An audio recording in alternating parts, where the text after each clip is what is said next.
I came here several times with my father when I was little, but stopped eating here as often after growing up. I hope the food here will be to your taste. Oh, don't worry. We haven't eaten at a hotel like this in a while. Paimon's getting excited already. In that case, I'll go order for us first. Please wait here a moment.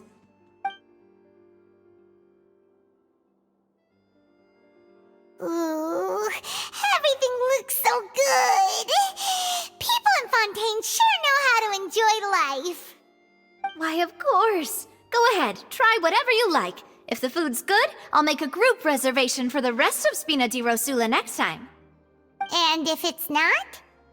Well, then I'll still bring everyone. Albeit with only one dish per table. You, sure have your own way of doing things. Oh, we called this a farewell meal, but we could also treat it like a victory feast, right? We did just win that case after all. Oh, true. Very true. In that case, boss, we'll have another 2 dishes. Huh? Paimon didn't mean that you had to order even more food.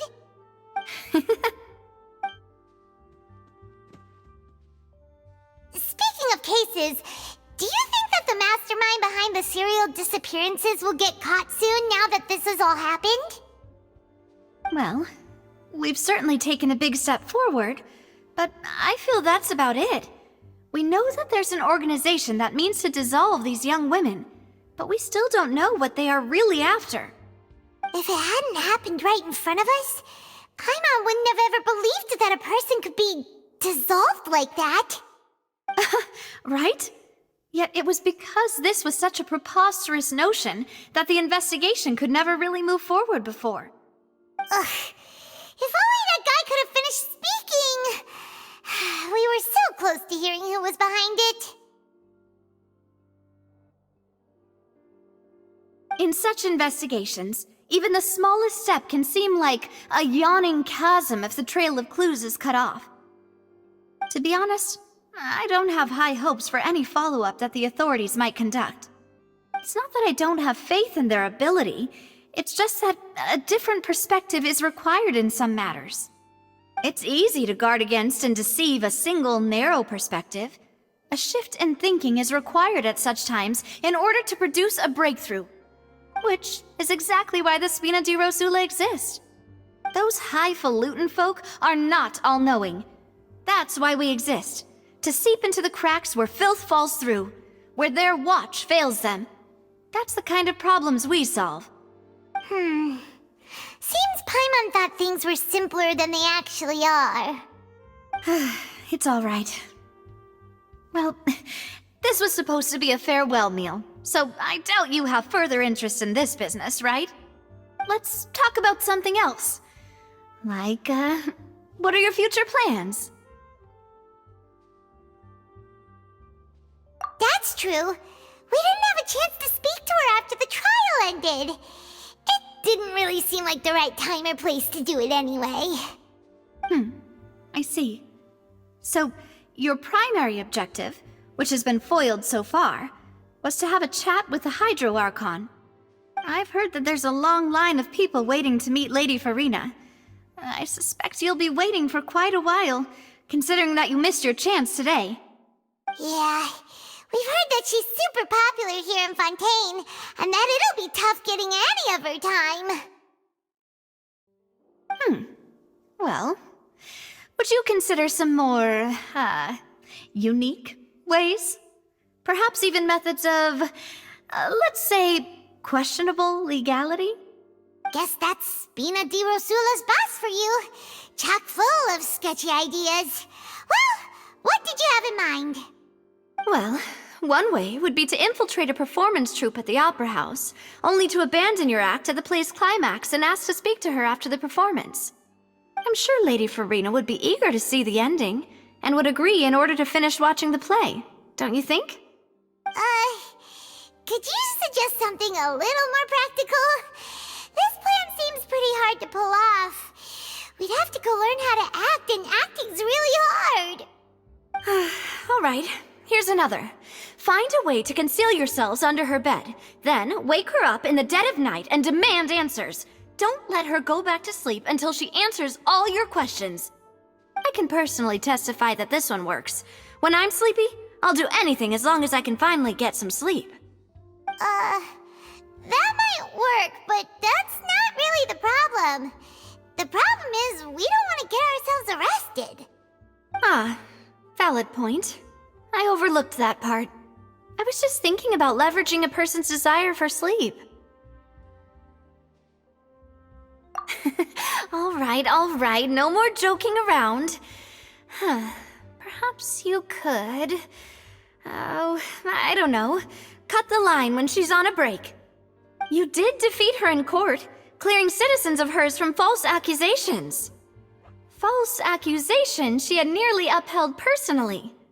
I imagine that she feels quite ashamed about the whole thing. You mean that if we catch her while she's on a break, she might be too embarrassed to refuse? Oh, that does make some sense.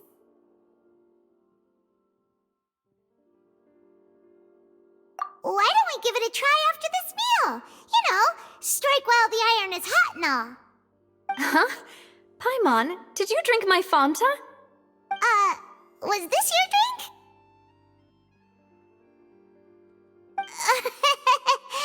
Sorry about that. Paimon wasn't really paying attention and the cup was right next to Paimon. Would you like to order another?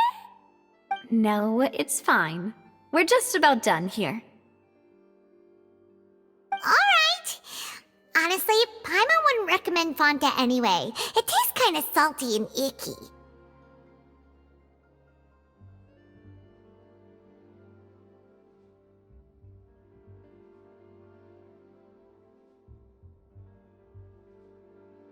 Is that so? Huh. Well, in that case, we'll have to blacklist the Fanta here then. If we're all finished eating, then I'll go pay. Yeah, we're stuffed.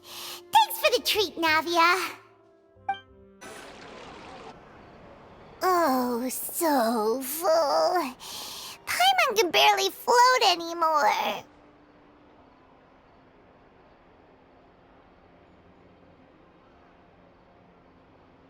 Nah, that would be so...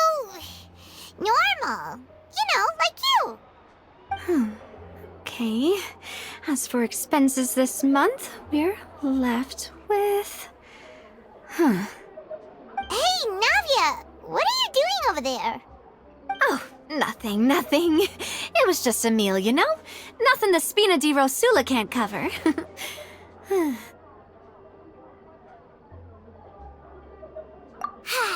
Let's get ready to try to meet the Hydro Archon again. Bye, Navia! So this is goodbye, huh? Well, if you do encounter any other trouble in Fontaine, you're always welcome to contact the Spina di Rosula. I'll give your requests the highest priority. In any case, I wish you smooth sailing. I'll see you again, partner. See ya!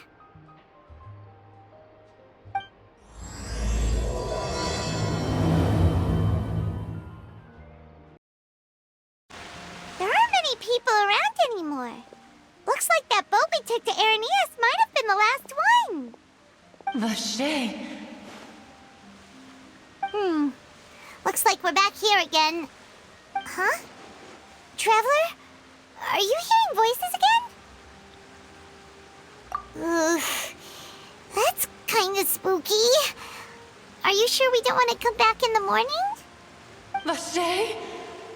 Vacher. Hey, why are you still walking towards it? There might be something nasty in the water. Huh? Hang on. Paimon can kinda hear a voice. It's calling for Vacher, right? Hey, Traveler? Stop walking! Come on, wake up!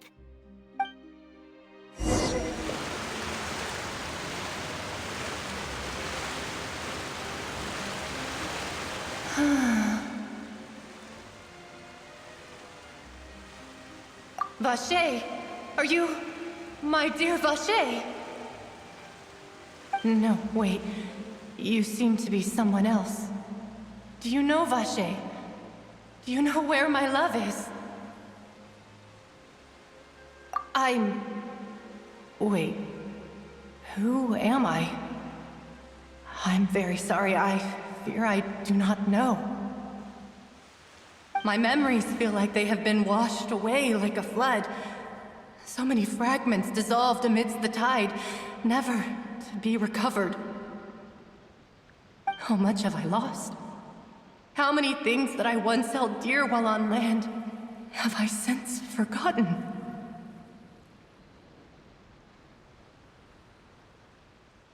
Yes, that is what I was once. But now, I am but the consciousness of one who is lost, therefore. I do not know how I came to be like this either. I only vaguely remember being covered in light blue water, and then all grew dim. I also remember going to many places. I loved adventure, loved exploring places of peril. No matter where I went, Vache would go with me. I knew how dearly he loved me, and I also loved him equally as much. But now, we can no longer go back. The pain of such parting, I never knew how heavy it could be. No, our reunion no longer has any meaning. There is no way for us to create any new memories. The thought of me gives him no succor, so let it lie forgotten beneath the waters. If you meet Vache, tell him not to look for me. Tell him to move on. That is the only thing I still remember. Perhaps that is so. As I was submerged in the waters, losing consciousness, I saw Vache above the surface. His eyes were filled with such sorrow, such longing. If only I could have comforted him, told him that I did not suffer. Indeed, I had felt a great warmth.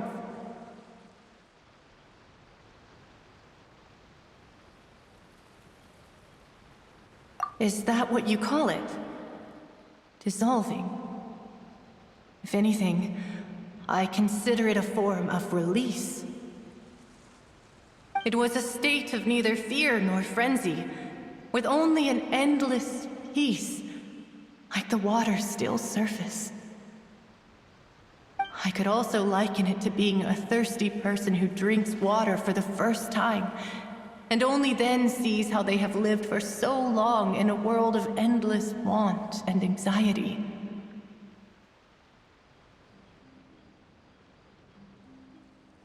I think I hear your companion. It's time for you to go, I think. Farewell, then. I am glad that you were able to sense my presence. Remember, if you see Vache, tell him not to seek me out any longer.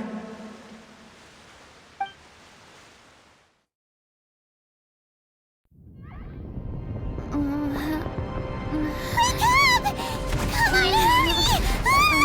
Navi is outnumbered!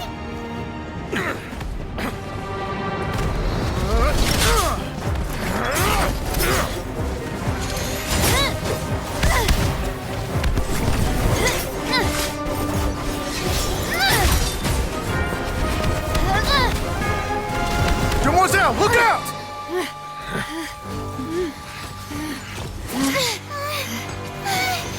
Dear God, it's a whole army of Gardamex.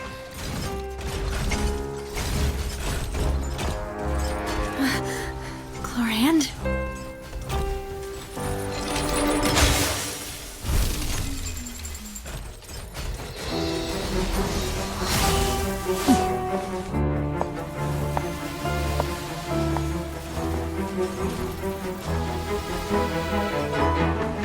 our chance!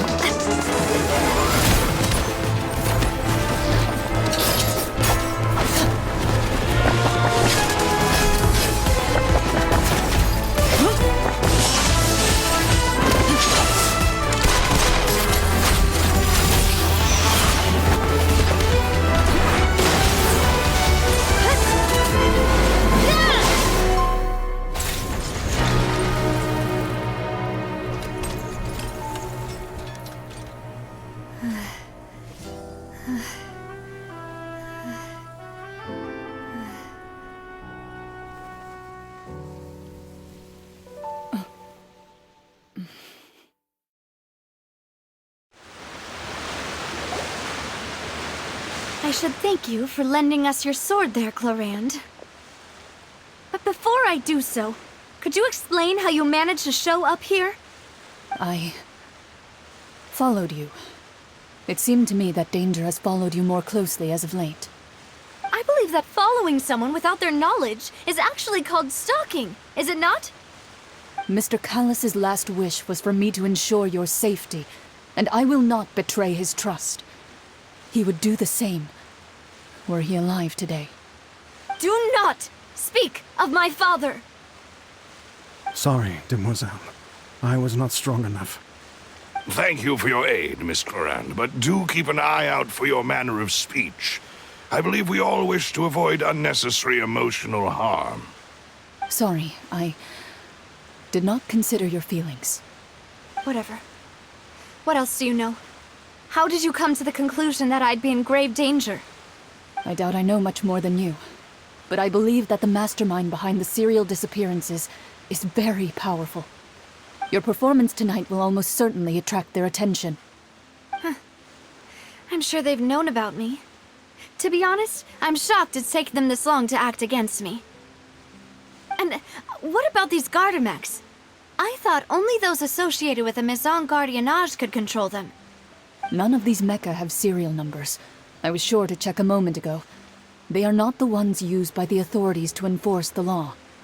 I can only conclude that some powerful or wealthy party must have obtained them via illegal means, deploying them as a private force of sorts. What? Your point being that they're out of Spina di Rosula's league, then? Yes. Be careful, and do not act rashly. I will continue investigating no matter what. We will bring the truth to light. That's my father's true last wish. Regardless, thank you for your help today, Clorinde. But if you get any ideas, tell me first. I don't much appreciate being followed. I do not think that they'll strike again anytime soon. So I shall stop following you. Good day, all.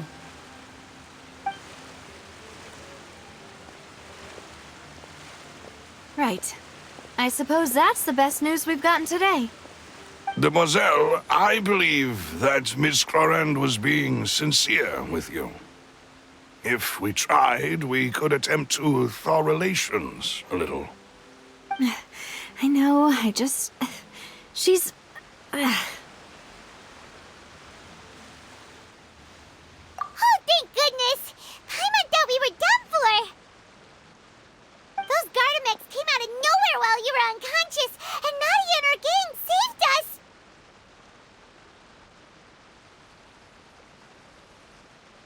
Oh, and there was that champion duelist named Clorinde who came out to save us too! We got lucky there. Paimon probably couldn't have fought them off otherwise. Oh, come now. Forget all that polite talk. That wasn't really a farewell meal we had back there. Not for me, anyway. In truth, I hope that every meal we have together shall be a victory feast. As such, we're still partners. There's no need to thank me. It will take 50 years for me to match Demoiselle's magnanimity. If it were me, I would have joined the Spina di Rosula on account of her goodwill long ago. All right, you two. That's enough. Actually, Navia, how did you know that we were in danger? You sure did show up in the nick of time. Well, to be honest, you're the one who tipped us off, Paimon. Huh? Really? Paimon contributed somehow? Cool, Paimon one's even more amazing than she thought! Yes, all thanks to you grabbing my drink by mistake.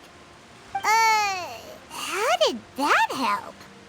After we parted ways, I was on the way back to one of our bases when I suddenly thought of what you said. That the Fanta tasted kind of salty and icky.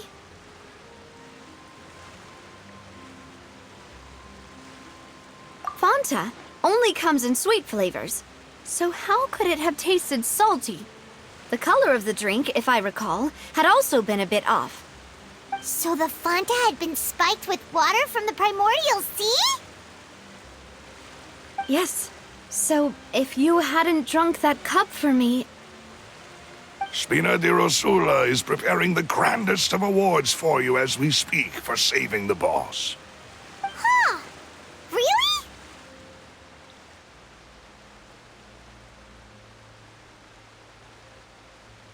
I sent people to Hotel de Boer to investigate, but whoever did this left no trace at all.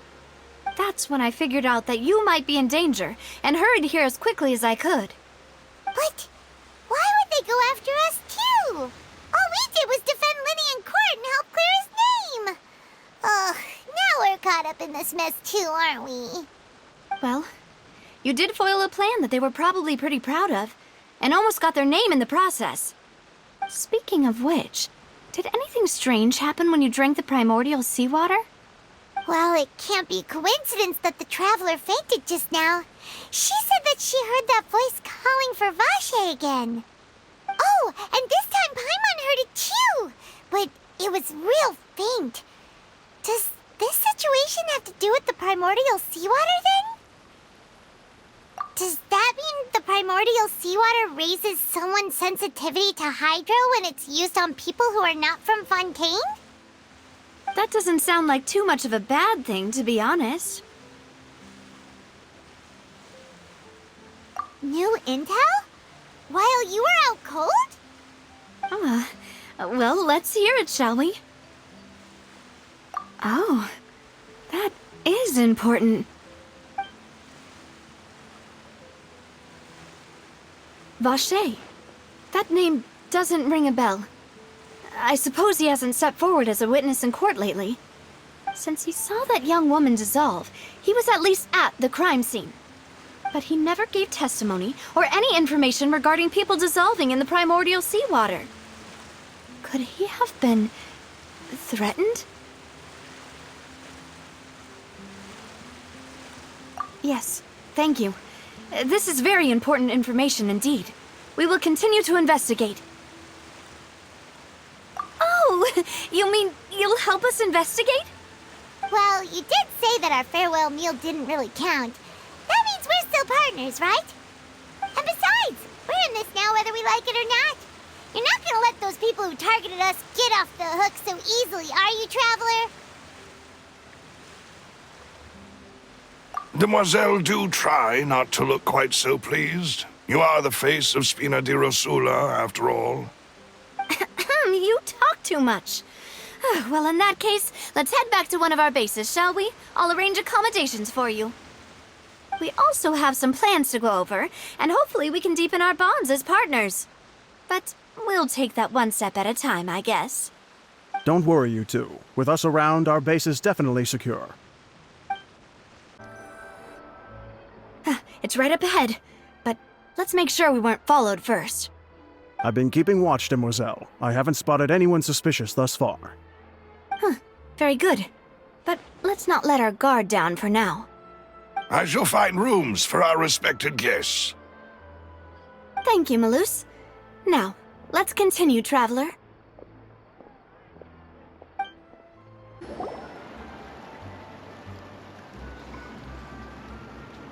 So, this is your base? It's not quite what Paimon imagined. Your accommodations have been arranged. Under the present circumstances, I can confidently say it's the best we have.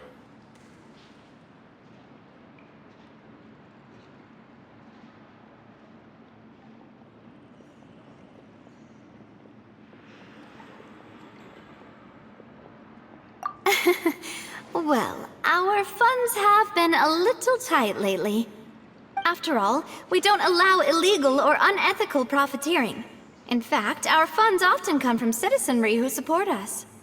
Seems like it's tough times for everyone.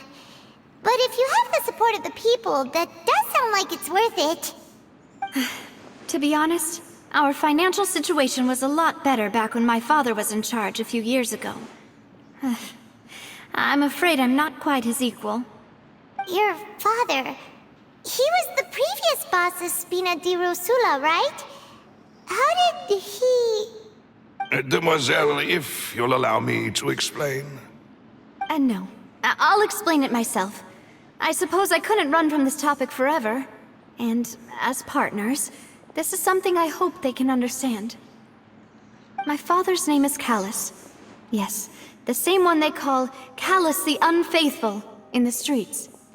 3 years ago, he was accused of murdering his own friend. But he chose a duel to defend his honor instead of standing trial.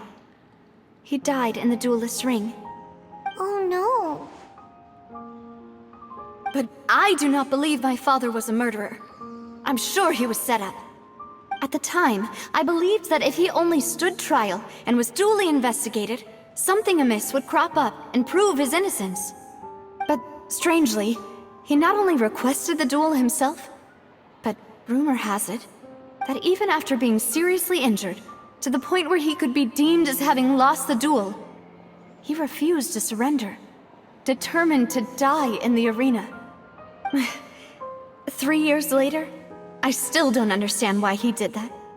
How could he protect his honor if he's dead? If anything, he gave up his chance to defend himself.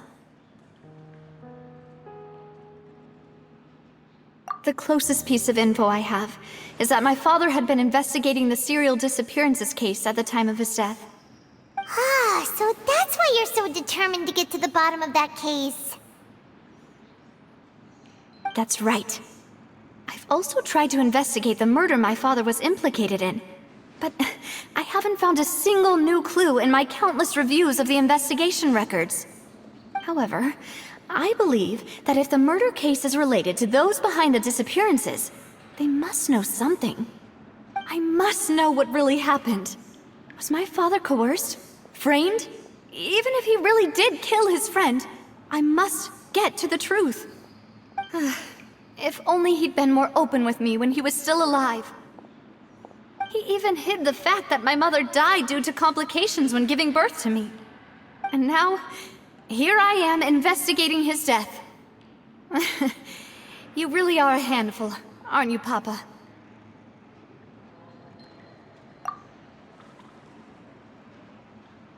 Demoiselle, please, if there is anything I can do, anything at all. I also will never believe that Master Callus murdered anyone. There are none whom I respect more than the two of you, Demoiselle. Master Callus did so much good in life, yet all it took was one murder case for him to be dubbed Callus the Unfaithful. Even our supporters decreased greatly due to that incident, hence our strained finances at present.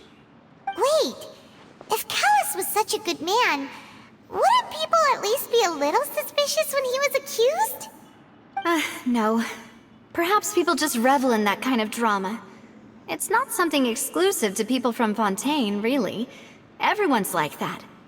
People love watching the evil turn over a new leaf, but they also enjoy watching good people fall into an abyss from one slip-up just as much.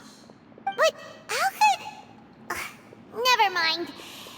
If Callus was really falsely accused, we have to find the truth. He didn't deserve to have that happen to him. There is one other thing.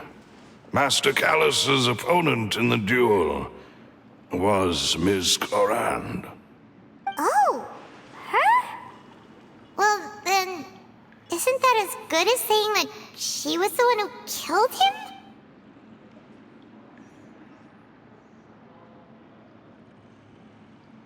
Yeah, that's not the sort of thing that you can just let go and move on from. Ms. Clorinde has always placed great emphasis on the honorable nature of the duel. If her opponent doesn't yield, she will not stop either. She knew Master Callus beforehand and greatly respected him, but seeing how he was resolute in the arena, there was only ever one choice she could have made. It's not that I don't understand her at all, but I just can't deal with this yet. Don't worry, Navia. Paimon knows how you feel. You don't have to force yourself to do that. Afterward, Miss Cloran told us that at the start of the duel, Master Callus requested that she ensure Demoiselle Navia's safety. Yes, that is our understanding as well. Oh, Papa. What madness drove you to ask the person who killed you to take care of me? All right, anyway, that's the information I wanted to share with you. Even if it did sound like I was just complaining towards the end. Thanks. You two should go and rest. This was quite a day after all. Yeah. Paimon's feet. Please, relax and get some sleep. We will ensure you rest soundly.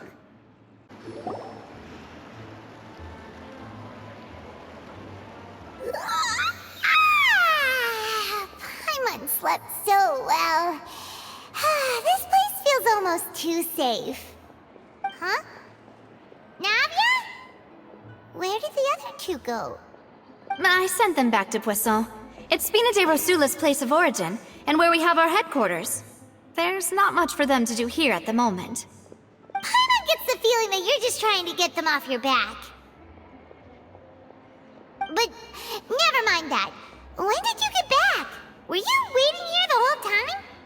No, I just returned after going out for a while. I did some investigating yesterday regarding the name Vacher. Wait, so you didn't sleep at all? How could I after having such critical new evidence appear? Guess Paimon wasn't speaking for everyone just now, huh? Unfortunately, this name seems to have been wiped from existence. It doesn't seem to have a match anywhere. I suspect that those behind this have already taken steps to hinder an investigation from this angle. But that does prove that this Vacher person is a key witness in the incident. Does that mean we're too late, though? No. There is one ray of hope. One place in Fontaine that they would find almost impossible to threaten, no matter how much they wanted to. And that is the archives kept by Chief Justice Neuvillette, a place where detailed files on all the cases in recent years are kept. If the Oceanette you met is one of the young women who went missing recently, we should be able to find some related information there. So Neuvillette maintains an archive of case files? Whew. Guess that's the hard-working Chief Justice for you. In that case, let's go talk to him, shall we? Aren't you coming along, Navia? Did you get tired? No, it's nothing. Let's go see the Honorable Chief Justice.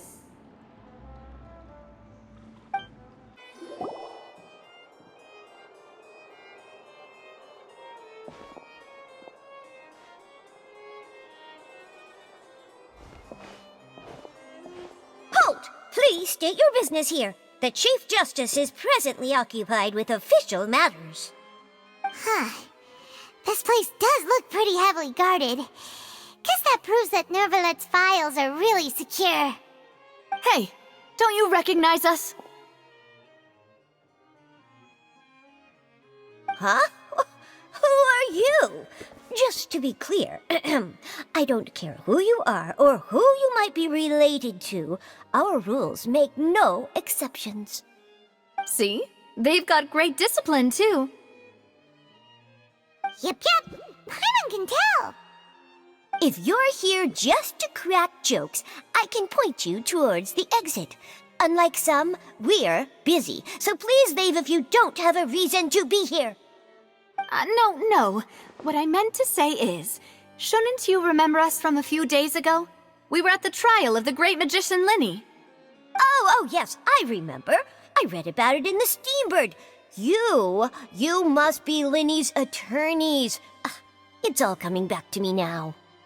We're here today to report and archive some information on a follow-up case. Huh. Is that even a thing? Of course. Don't worry. We're here on official business. You can trust us.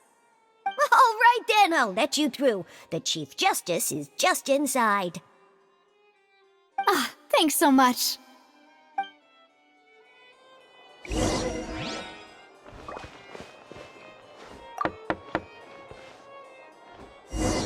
Please come in.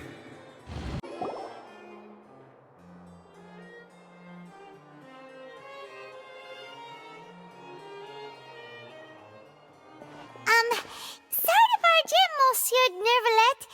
We only lied to get in because we didn't know any other way. It's all right. Please let me know how I may be of assistance to you. So you're not mad at us? We're looking for a man called Vacher. He may have been an eyewitness in the serial disappearances case. If we can find him, we may be able to unearth some key information on the case. Ah, I see. In that case, please wait here a moment while I browse through the files.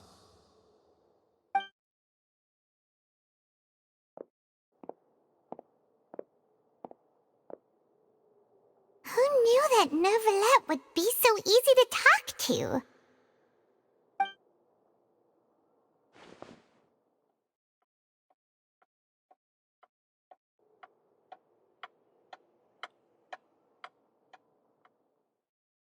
Unfortunately, I'm quite certain that no one by the name of Vacher has been involved in any case, criminal or civil, in the past several years.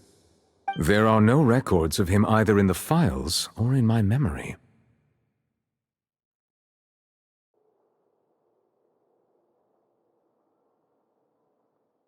Traveler, what if it was really just a dream?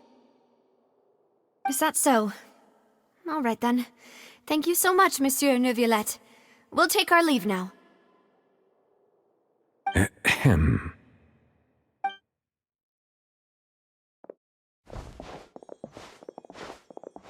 Miss Navia, I can understand how you feel. Your father, Callus, was a truly exceptional man. We deeply regret his passing.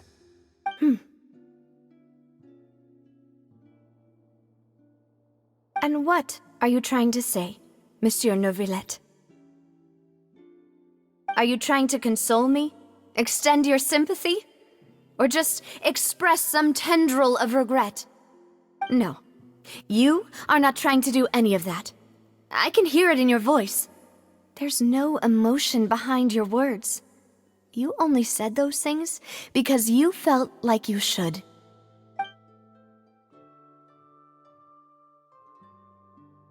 It's just like last time. After my father took his place in the duelist ring, I pushed through the guards to talk to you as a last resort. You even told me then that you thought there was something fishy with the case, yet you still allowed the duel to go ahead.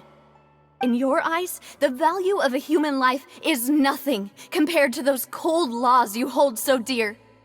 If you truly regret my father's death, then why didn't you call a stop to the duel? Why didn't you give me the power to stop him from throwing his life away? Why did you just let him die, despised and hated by all? Everything was hanging on a thread at that moment.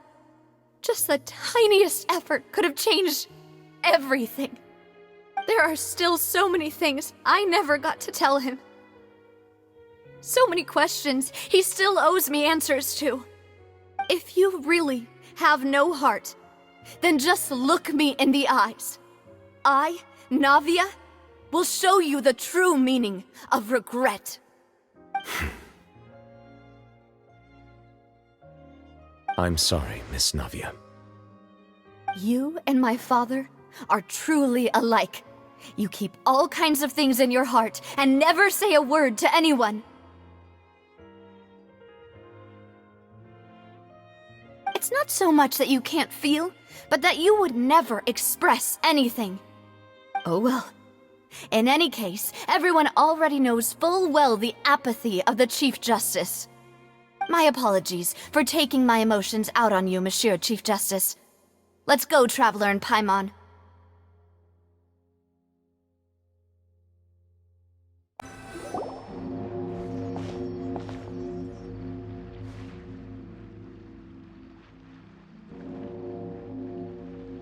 Navia, are you okay? I'm fine. Rain. It's raining. You're right. Wasn't it still sunny when we went into the building? And there shouldn't be any active trials today. How strange. Now that I think of it, on the day my father was convicted of murder, it was also raining. What is it? Did you think of something?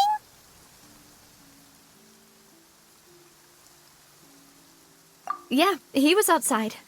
It was uncovered and the rain could fall there. Why? Do you think the rain could have affected the crime scene? That thought has occurred to us before. We've even expanded the search area to try to account for that, but didn't find anything of value. Oh? Wait. You don't mean... So you're saying that the true murderer could have been turned into water and then got washed away with the rain? Yeah, and if that's what had happened, then no one would have believed your dad, even if he explained what he saw to the authorities. I really think I found a true genius for a partner. You're completely right. How did I not connect the dots earlier? All right, let's go to Poisson. With this new lead in mind, we'll get to the bottom of my father's case for sure. Yeah, we're gonna make progress for sure this time. Do you want to go with me now? Or do you want to head over by yourself later?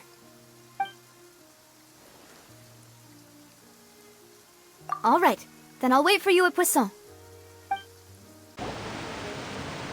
Whoa, what a huge ship! Why would a ship be anchored at a place like this?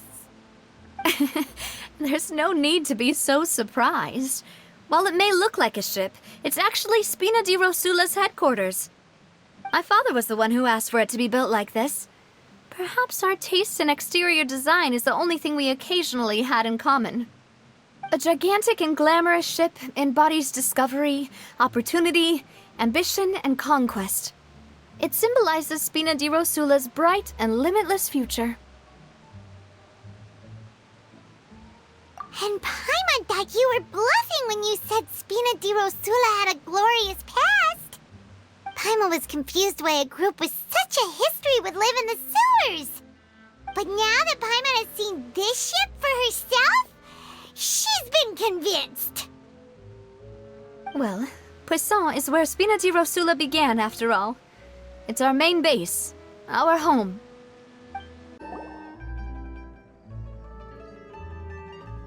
Melus, we're back!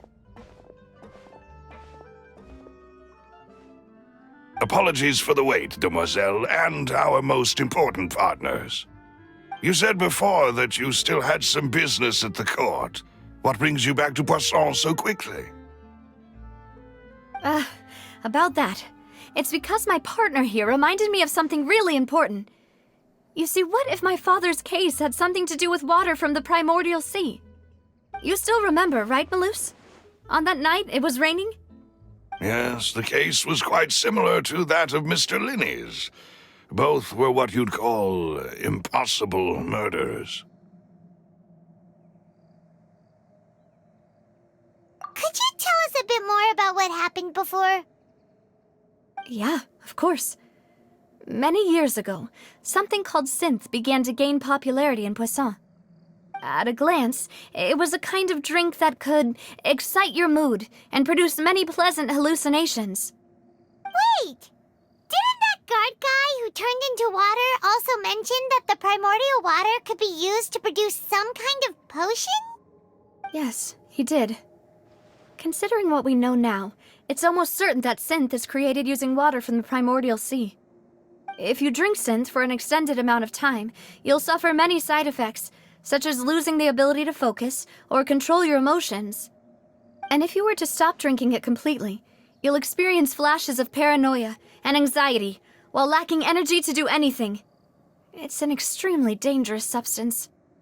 As he oversaw Poisson, my father was compelled to put a stop to synth abuse and called for a complete ban of it. Boss's uncompromising attitude incurred the synth vendor's wrath, but no matter how much they threatened or bribed him, he refused to yield.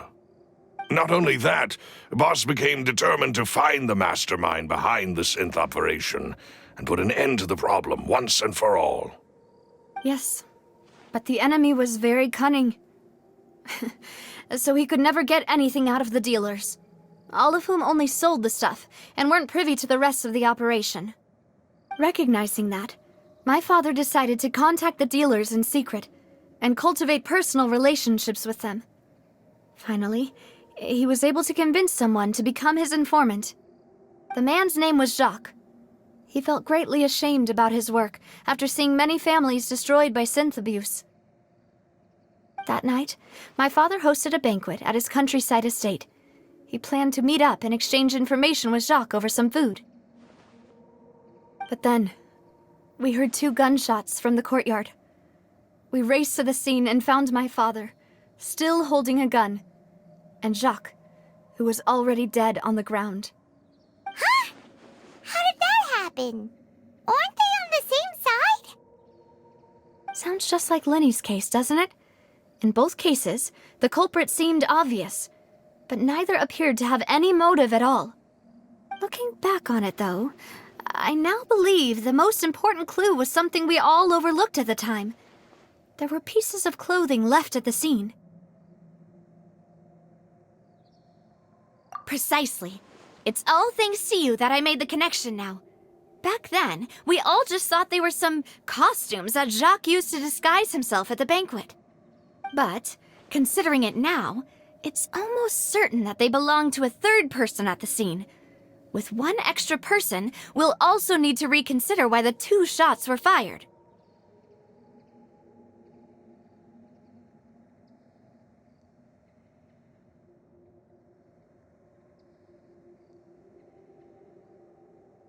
You're right.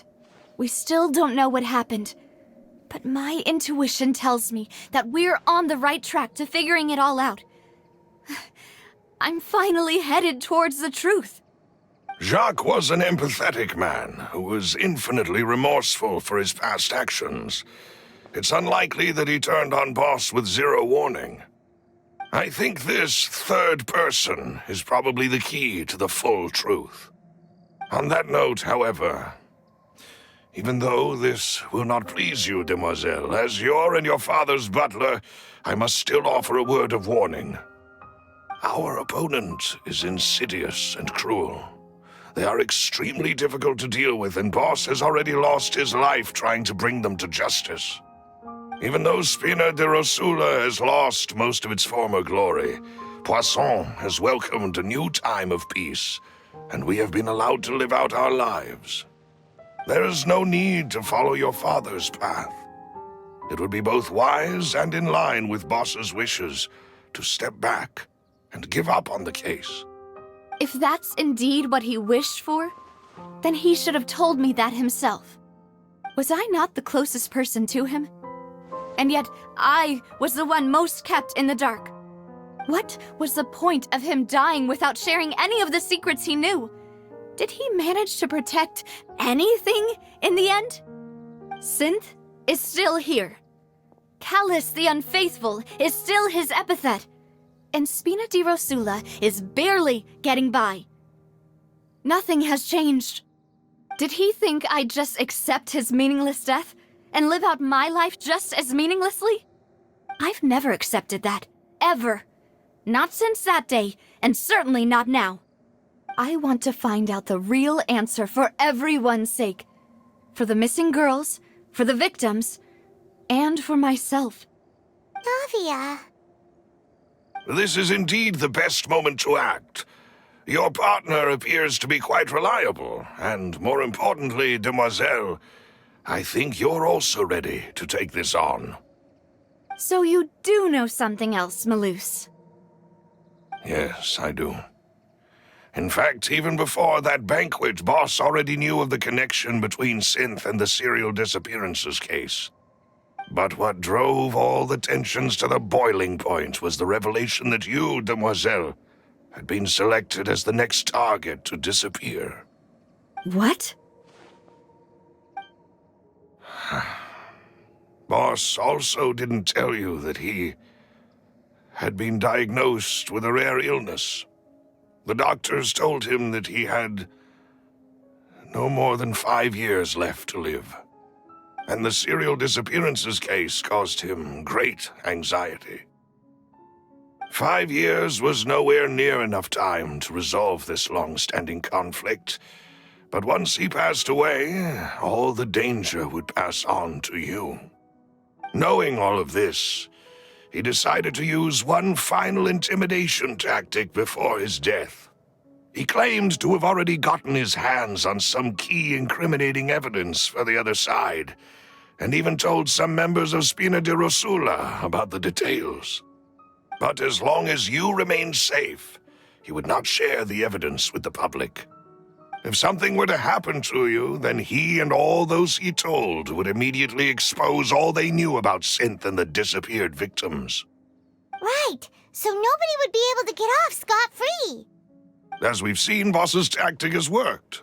Even though Boss has been gone for a long time, the other side has not tried to take Demoiselle's life.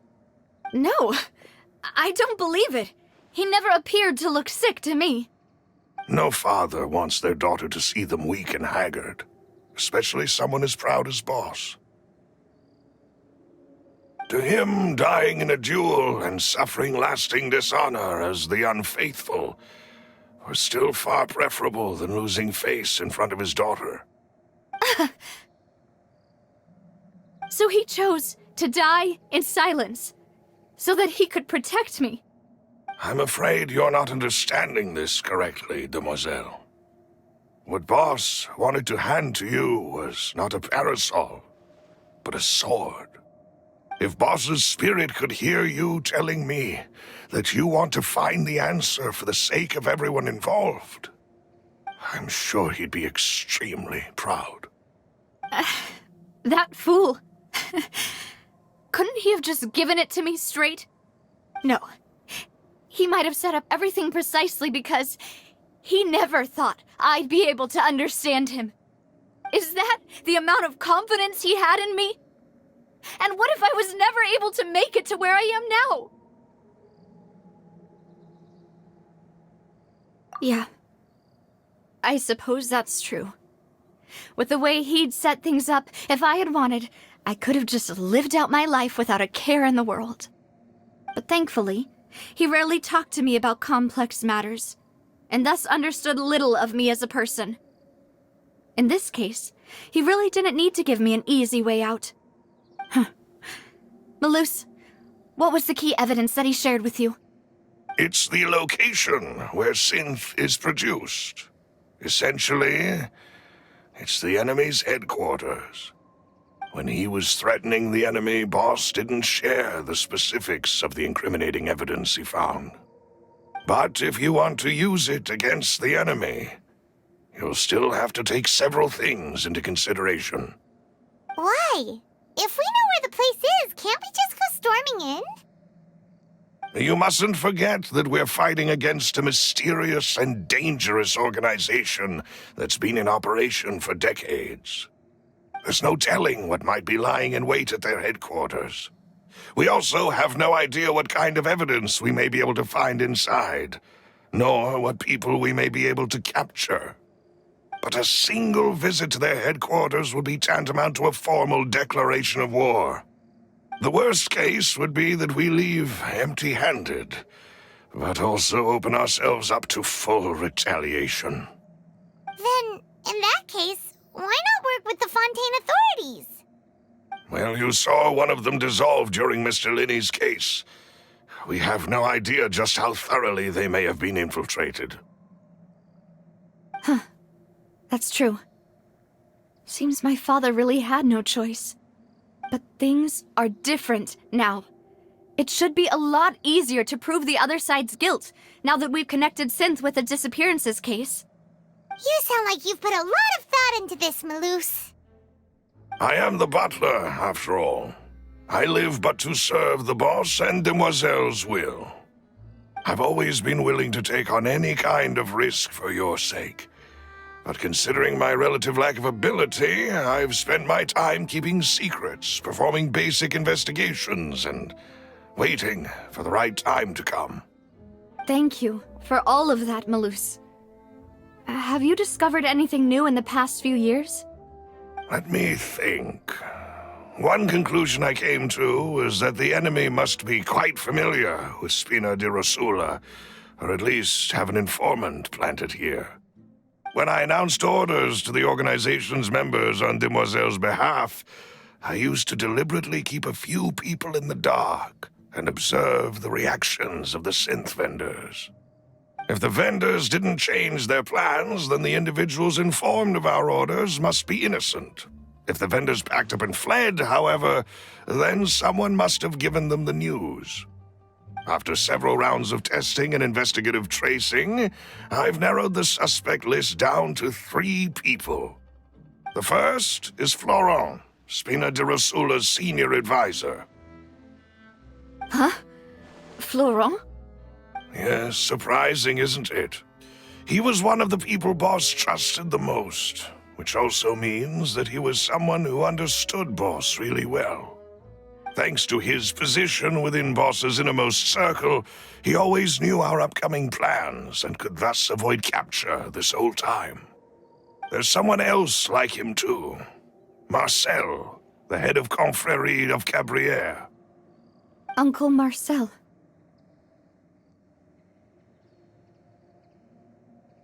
It's a guild in Poisson. Boss helped it to grow to its current size and prominence.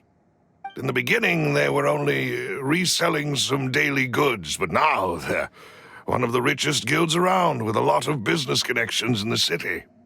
So, they're like a sister organization of Spina di Rosula?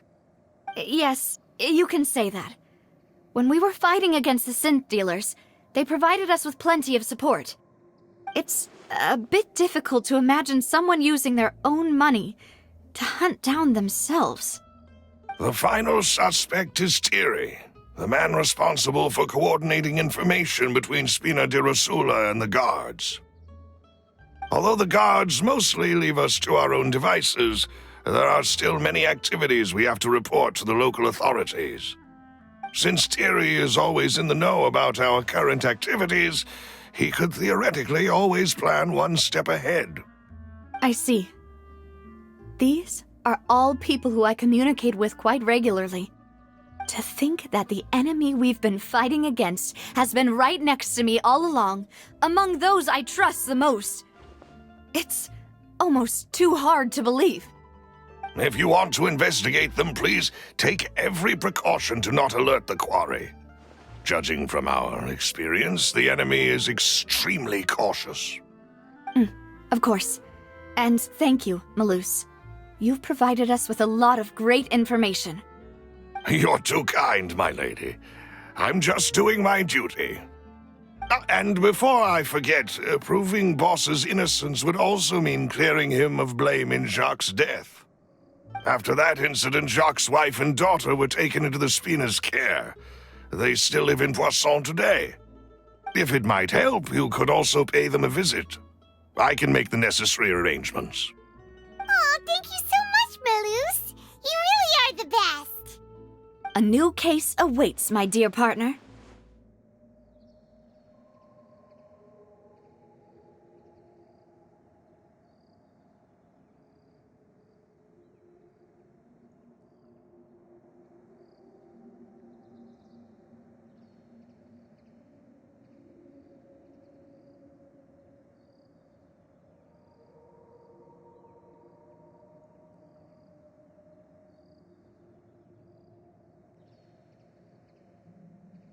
I hope we can work together to uncover the truth and end this case once and for all.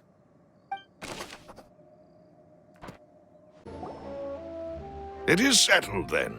Please excuse me, and enjoy your conversation at your leisure. Thank you for arranging everything for us, Malus. Excuse me, miss. Do you need anything from us? Oh, Hey, Navia's all quiet. This isn't like her at all.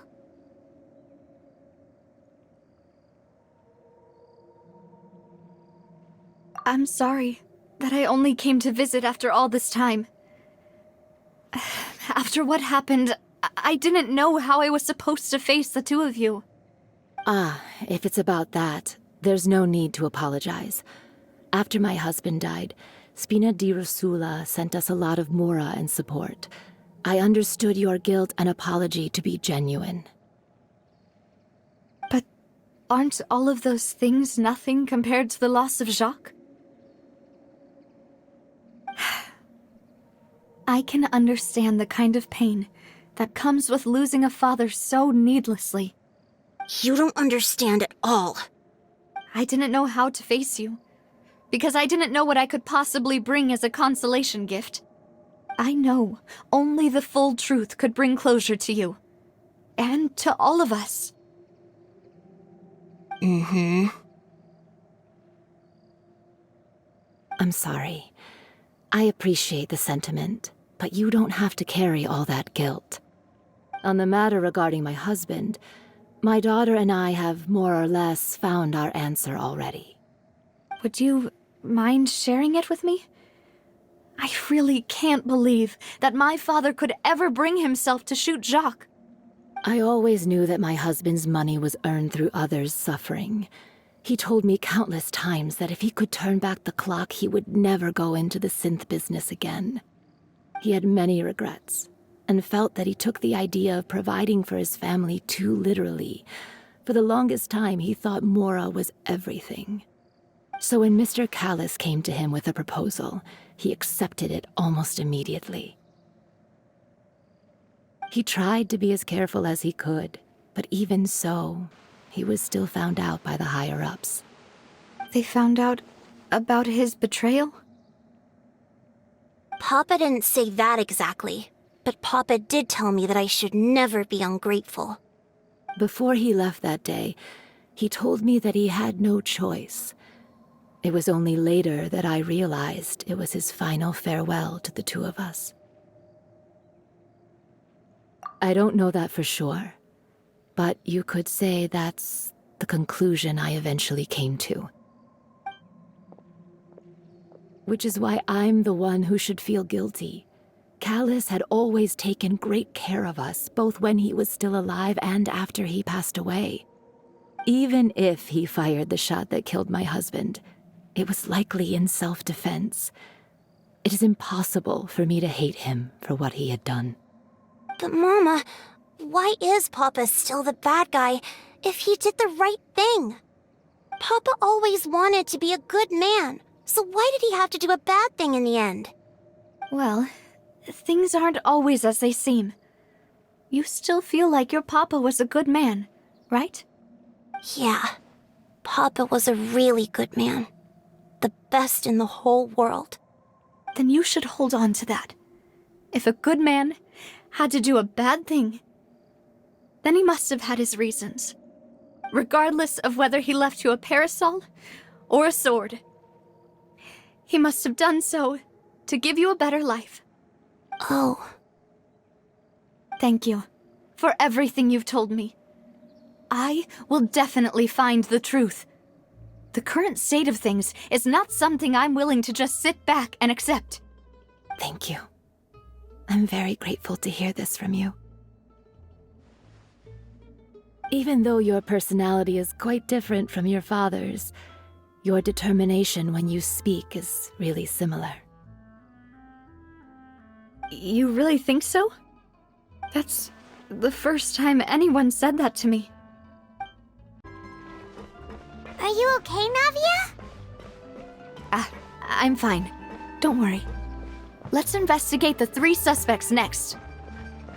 Florent should be nearby, and we should be able to find Thierry and Uncle Marcel in the city. I'll get myself together on the way, so please don't worry.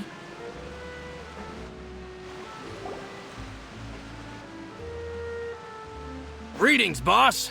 How may I be of assistance today? I'm sure you've heard about what happened at the Opera House. Someone got turned into water right in front of us. Yeah, I've heard. With something that dramatic, I'm sure journalists will milk it for all it's worth. And it'll be all the talk for the next several weeks. It also reminded me, on the day that the incident happened with my father, it was raining outside, and we found some clothes left at the scene. After my partner here put the dots together for me, I feel like we should try to reopen his case. Can you do me a favor and try to recall what happened that night? Let me think. Mr. Callis was feeling pretty upbeat that day. So he was drinking and bantering away with us at the table. After that, he told us that he wanted to go get some fresh air. So we let him go without thinking much of it. Who knew that we would hear 2 gunshots ring out right after? My first reaction was that Mr. Callis's life was in danger. So I grabbed my holster and made a mad dash toward the scene. But when I got there, it was already too late. Mr. Callis was standing over a dead body with a gun in his hands. All we could do was look back and forth at each other, not knowing what to say. So you also remember 2 gunshots then? Indeed. The guard said that the first shot didn't hit anyone, while the second killed Jacques. But I've never really bought that explanation. Reason being, Mr. Callis had left his gun on the table. I even made sure to confirm that before running to the scene. But according to the guards, that doesn't mean he couldn't have had other guns on his person. About the clothes left at the scene that you mentioned. Do you think there was a third person there who was turned into water? At least from our perspective, my father had no reason to kill. So he would also have no reason to bring an extra gun with him. The gun he was holding probably belonged to Jacques, or a third person on the scene. Yeah, that makes a lot of sense. So you're saying Mr. Callis ended up with the gun because he seized it from one of the other guys? But hold on. If that's what had happened, then why didn't he share the truth with any of us? He didn't even want to face the Oratrice machine, and chose instead to prove his honor in a duel. Did he lose all faith in the courts after seeing someone dissolve right in front of his eyes? About that, Malus told me a thing or two. So, I think I can understand why he committed to the duel. I'll tell you everything once the whole truth has been revealed. I understand. Then I'll leave Mr. Callis's honor in your hands, boss. And if I may just say one more thing. The whole Callis the Unfaithful epithet has been a thorn in my side since the day it was invented. Many people have laughed at me for still calling him Mr. Callis, even after so many years have passed. But it was Mr. Callis's trust that allowed me to rise through the ranks of Spina di Rosula and live the life I lead today. No matter what others might say, he'll always be the man I respect the most. And he'll always be my boss. Don't worry. I will definitely find the truth. You and all our other comrades at the Spina deserve to know the truth as well. Hey, Thierry! It's me! Oh, now, what brings you here, Miss Navia? I've heard that you made quite the name for yourself at the Opera House. Oh, so you've caught news of that already. Oh, okay. Hey, I'm also a member of the guards, you know. The way you make it sound, people would think I was sent off to Poisson because I had done something wrong. Are you sure there isn't a little bit of truth in that? Under normal circumstances, shouldn't you have been called back to the city already? I mean, where I work is really up to me. Let's just say I enjoy the ambiance of Poisson. Callis did a fantastic job running the town, building Spina di Rosula from the ground up and clearing many obstructions in my way. It would be next to impossible for me to find a similarly easy but high-paying job in the city. Anyway, enough chit-chat. Are these two friends of yours? You, here for some formal business? Yes. These two are my partners. What happened at the Opera House made us realize that Linny's case and my father's may be related. We're trying to reinvestigate the details of my father's old case. Ah, I get it. You think there might be more to the case now that we know people can be dissolved into water, right? I was also flabbergasted when I first heard of it. If you want to go through the original files from your father's case, I can help you look for them. That'd be much appreciated. Thank you. Actually, I have another question. Do you have the authority to dispatch Gardamex? Of course. Without them, I couldn't possibly handle Poisson on my own. Why do you ask?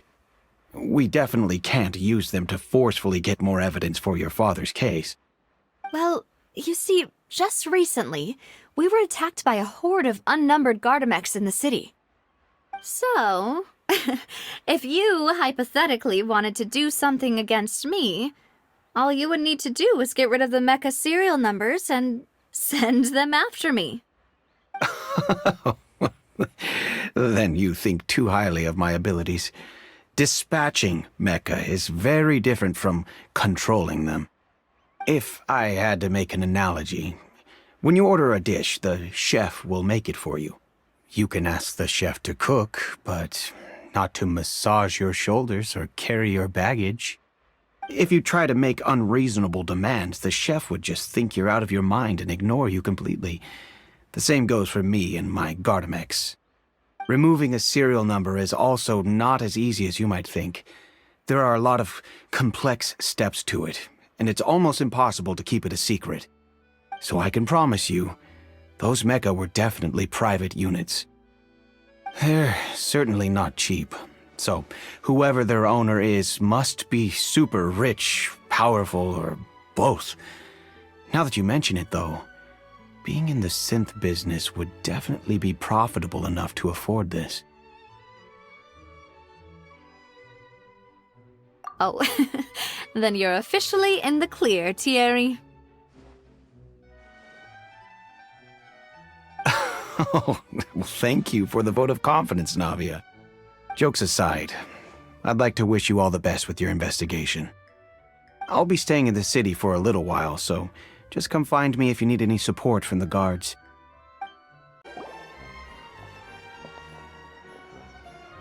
Hello. How may I help you? I'm here to see Marcel. Could you please let him know? You can just say Navia's looking for him. Sure. I will let him know right away.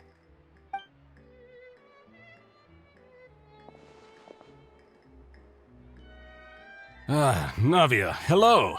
Sorry to keep you waiting. I'm not as young as I used to be, so my legs are giving out a bit. Oh, it's all right, Uncle Marcel. There's no need to stress. I just wanted to talk to you briefly about what happened in the Opera House. I'm sure you saw everything too, right? Yes, I've never seen anything so strange. Oh, you were at the Opera House too? That's right. I went there with Navia to see the magic show. Who knew it would turn into a whole murder mystery? I also witnessed your marvelous sleuthing work. Quite impressive. To beat the Hydro Archon at her own game on her own turf, I can already imagine everyone in Fontaine discussing your exploits over a few glasses of wine. Oh, Paimon doesn't want to become the talk of drunkards. Apologies. It's just how Fontaine is as a nation. Everyone loves drama and theatrics. Uncle Marcel, you've also noticed that other thing, right? The fact that humans can dissolve in water? Yes, I was reminded of your father's case right away. Is that what you're investigating now? Exactly. I still don't have much solid proof, but I can sense that the other side has already begun to act. Oh, and what makes you say that? We were attacked on Araneus by some unnumbered Gardamex. And there was also an attempt to get me to drink water from the primordial sea. If not for the vigilance of my partner, I probably wouldn't even be here talking to you right now. Oh, you're giving us too much credit. Wasn't it you who protected us? Alas, it seems things are heating up again. The peace that Callus sought so dearly will soon become a thing of the past. But rest assured, Navia, Poisson will always remain a safe haven for you. If you're scared, you can always return there. If anyone dares to lay their hands on you there, the Confrérie of Cabrières will use its funds to the last Mora to bring them to justice. Thank you, Uncle Marcel. But I don't intend to go into hiding. I'm going to strike while the iron's hot. Do you have any new thoughts on my father's case? About that. Sorry, my age is catching up with me, so it'll take me a while to recall my memory. The Confrérie was responsible for that banquet, so I was out and about the whole time making sure things were running smoothly. I didn't even have the time to drink with the guests. Then I heard the sound of a gunshot, and the rest was history. Oh, it's okay. No need to push yourself. We'll ask around some more, see if there are any valuable clues elsewhere. Sounds good. Just let me know if you ever need Mora. All my wealth comes from Callus's patronage and support. I'll spend however much it takes to clear his name.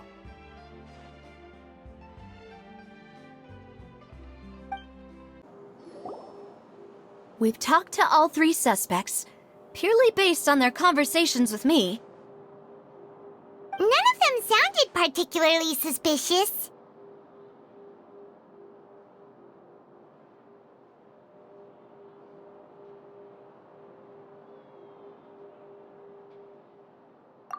I suppose that's to be expected, though. If a single conversation's all that's needed to find them out, then my father wouldn't have needed to investigate the case for so many years. Anyway, even though we didn't make a breakthrough, let's still compile what we were able to find. But where should we start?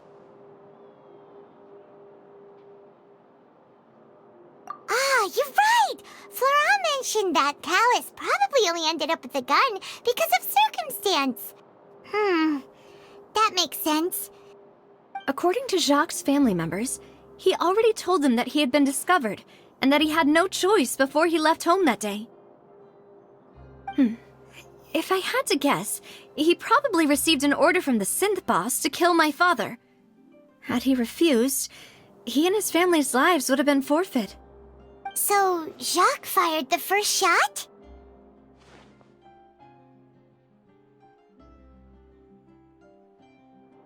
Oh? And why is that?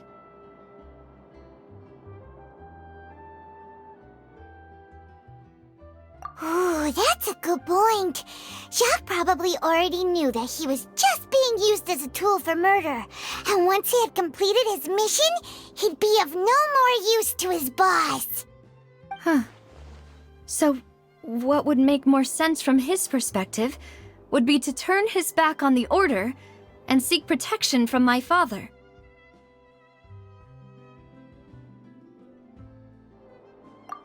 Makes sense. But without evidence, that's still just a theory. Besides Jacques, the attack from the Gardamex has been bothering me quite a bit as well.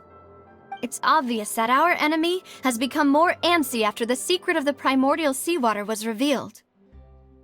Do you think he knew, even then, that we'd follow this lead to the end? Given everything that's happened since, it's quite possible. But who among the three suspects would have the ability to control privately owned Gardamex?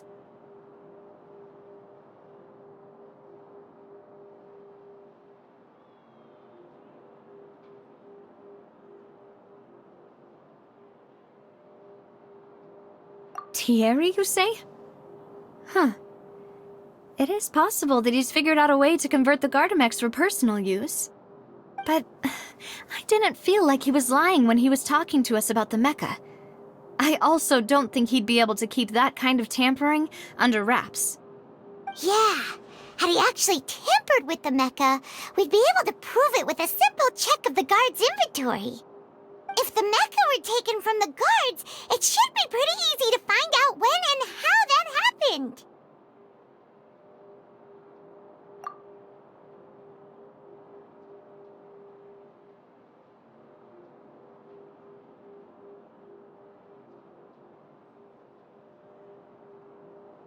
Uncle Marcel? My father did really trust him. And they worked together on a large number of projects. Maybe that's how he got to know Jacques. And with funds from the Confrérie, he could also afford a large number of Gardamex. It's still really hard for me to imagine, though. After all, Uncle Marcel has been around since I was just a child. Also, wouldn't this mean he has been spending a whole lot of mora and energy to fight his own synth business?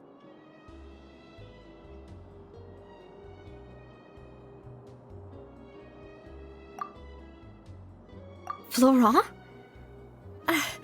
It is true that he was closest to my father, and thus had the best chance of learning about his dealings with Jacques. But as Spina di Rosula's advisor, his work mostly deals with personnel and security, so he shouldn't have much means when it comes to finances. So you're saying he's too broke to afford a mecha army? Exactly. He can't. And even if he could, I don't think he would be able to dispatch a whole group so quickly. Who could it be?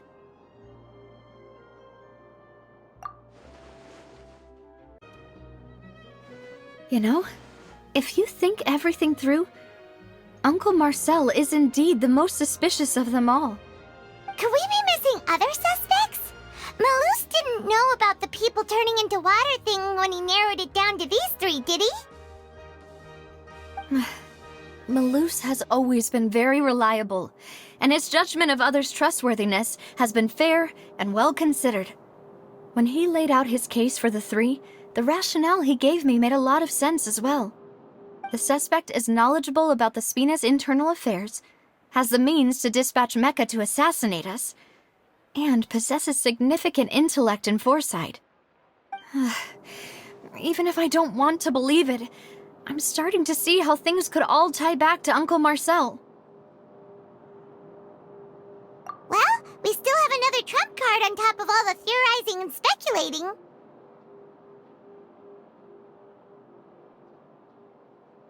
Yes, Malus did say that charging straight in there would be extremely risky, but we don't have any other options right now. We need far more solid proof before we can hope to go charging in on our enemy. Navia, here you are. Oh, I've been looking for you. Huh? Aren't you the guy from the guards? Did something happen? Yeah. News came from Irenaeus just after you left. We've got another trial on our hands. Wasn't that place built specifically for holding trials? What's so newsworthy about this one? I know. But they said the person they're putting on trial is a Fatui harbinger called Tartaglia. What? Is that someone you know? Yeah, we know him. Maybe even a little too well. Well, he's been accused of being the true culprit behind the serial disappearances case. It's absurd, don't you think? Wait, how? None of our investigations have had anything to do with him. That's what I thought was strange about it, so I came to tell you the news right away. If the charge against him stands, then it'll be next to impossible to get the guards to support any of our planned investigations. Right, because they'll think they've already found the culprit. Yeah, and it'll be a lot harder then to clear Mr. Callus's name. I understand. Well, partner, what do you think we should do? We still haven't found any conclusive evidence. Huh? Split up? What do you mean?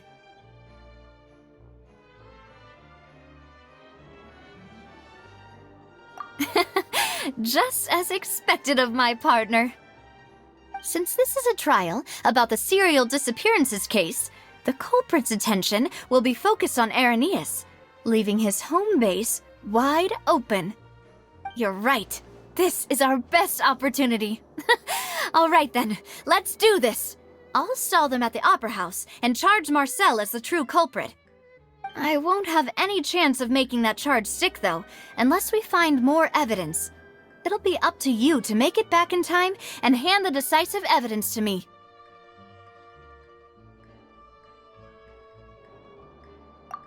help you, just like you helped us in Lenny's trial. Demoiselle, please allow us to accompany you. I'm ready. Ah, Malou, Silver. When did you two get here? We heard that you'll be leaving Poisson and figured that you might require our assistance. It's our hope that your confidence will be bolstered with the two of us by your side. Thank you so much. Then, let's make haste for Irenaeus. Paimon, Traveler, I'll see you at the Opera House. See you then! Now that Navia has set out for Irenaeus, we should also get going. The location has already been marked on the map, so let's head over. Finally found it! Huh. So this is the entrance that leads to the synth production base. It sure doesn't seem out of the ordinary at all. Ah, you're right. An important place like this is bound to have a ton of protective measures and mechanisms. Navia's probably arguing up a storm right now to stall for us.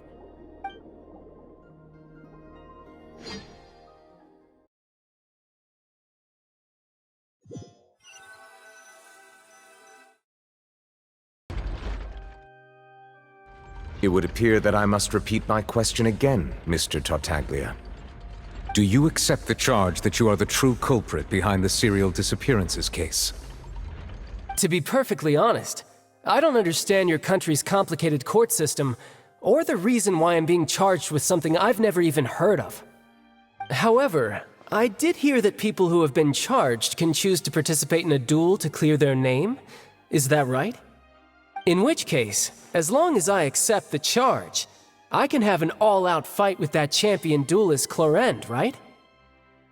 I've got to admit, that's one of the most enticing offers I've ever received. When I privately sparred with her last time, she was obviously holding back. Real disappointing. Hey! Don't you understand? You're currently the prime suspect for a major case. This isn't the place for you to be looking for fights. Oh? Sounds like the Hydro Archon wants to lecture me on the ways of the Opera House. Then why don't you duel me too? I'm the kind of student that learns best in the heat of battle. No. That's not what I meant. Alas, it would appear that communication with the defendant is going poorly, and we have made very little progress. In that case, let me explain everything from the very beginning again. The goal of this trial is to determine the culprit behind the serial disappearances case. That case had nothing to do with him! You've got the wrong man! Huh? What's going on? Why is she interjecting again? I told you it couldn't be one of the Fatui Harbingers. Miss Navia, this is the second time you've interrupted the court proceedings. I only tolerated your behavior last time because you were able to provide the court with a key eyewitness. But that was an exception rather than standard court protocol. I can very well charge you with contempt of court for your interjections. Oh, please. Did you ever think I had any respect for this place's pointless theatrics? We can put that discussion aside for now. I'm not here to argue with you. I'm here to charge the true culprit behind the serial disappearances case. And if my charges prove true, then Tartaglia here will be proven innocent by default, correct? Oh, a young lady has charged in and offered to clear my name. How fascinating. Well, I'd gotten half bored to death by all these rules and procedures anyway, so I'll take you up on that offer. So, Your Honor, is there nothing else for me to do now? You may take a seat for now in the audience, but that doesn't mean the suspicions against you have been lifted. Now then, Miss Navia, who is the person you would like to charge instead? That person is...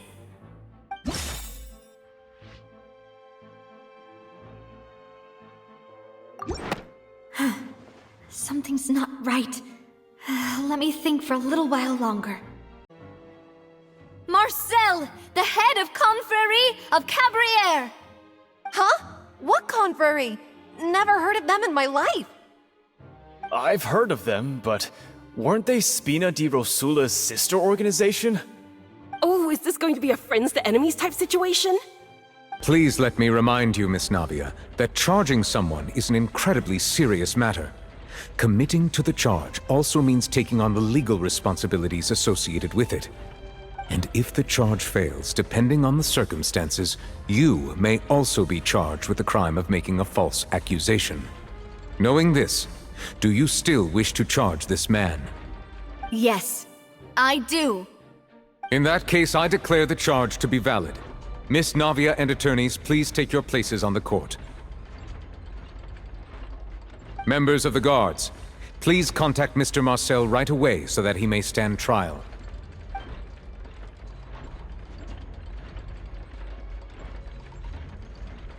Mr. Marcel, you will not require an attorney. Is that correct? Apologies. It all just happened so quickly. I still haven't figured out what's going on.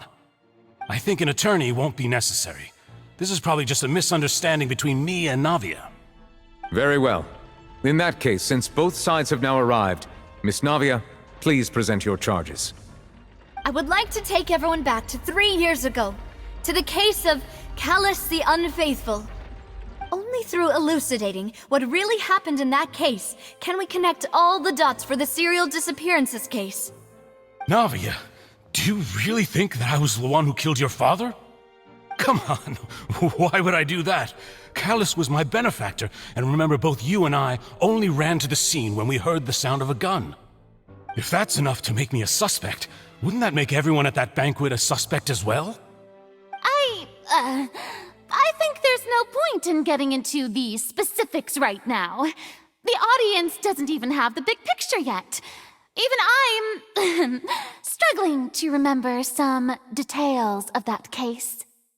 Exactly correct, Your Honor. I must refresh everyone's memory about that case before I can explain my charge and reasoning. I see. In which case, I will recount the findings about that case as originally recorded by Maison Gardiennage.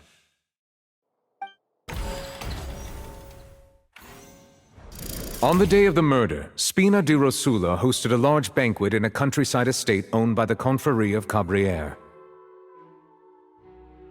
During the banquet, all attending guests heard 2 gunshots from the courtyard.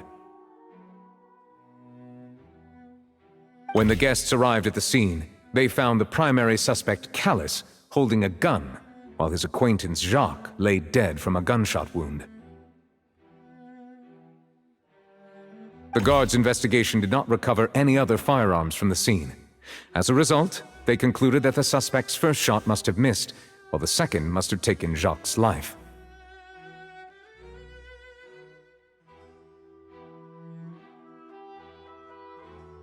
The suspect did not dispute this conclusion, and also declined to defend himself in court. Instead, he chose to prove his innocence through a duel. Callus was defeated by champion duelist Clarande in the ensuing duel, and soon succumbed to the injuries.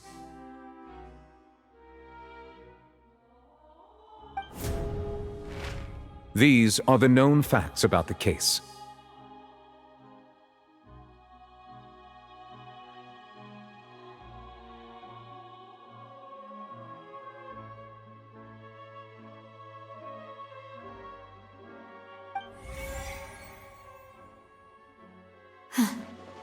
The one with the motive to kill was Jacques, not my father.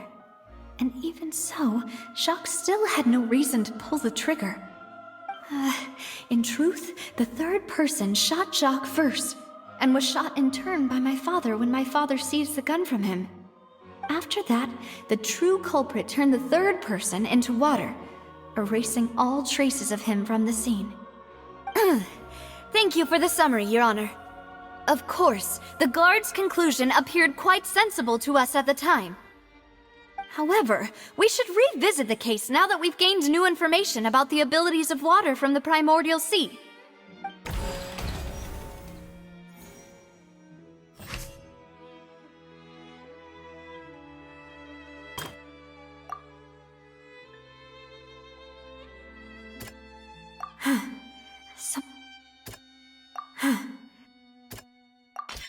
The testimony of the victim's family confirms that Jacques had thoughts of assassinating Callus when he set out for the banquet. However, in the end, he reconsidered and instead shared everything with Callus, hoping to seek the latter's protection. Unfortunately for Jacques, the true culprit had already considered this possibility and had sent out another assassin.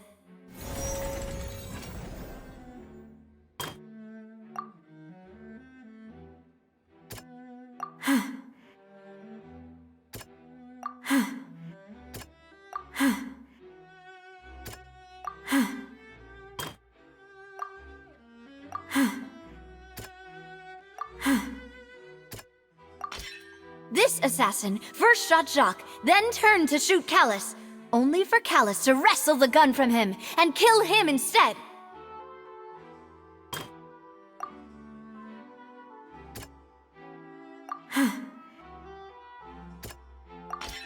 A pile of clothing was found at the scene. The guards once believed they were used by Jacques as a costume to disguise himself. But now it is clear that the clothes were proof that there was a third person at the scene, and that they were turned into water after committing the murder. Since it was raining that day, the culprit was confident that they could use the rain to wash away all traces of their dissolved accomplice. Realizing this, the true culprit caused the hired assassin to dissolve into water, leading everyone to believe Callus was responsible for Jacques' murder. This is the true version of events.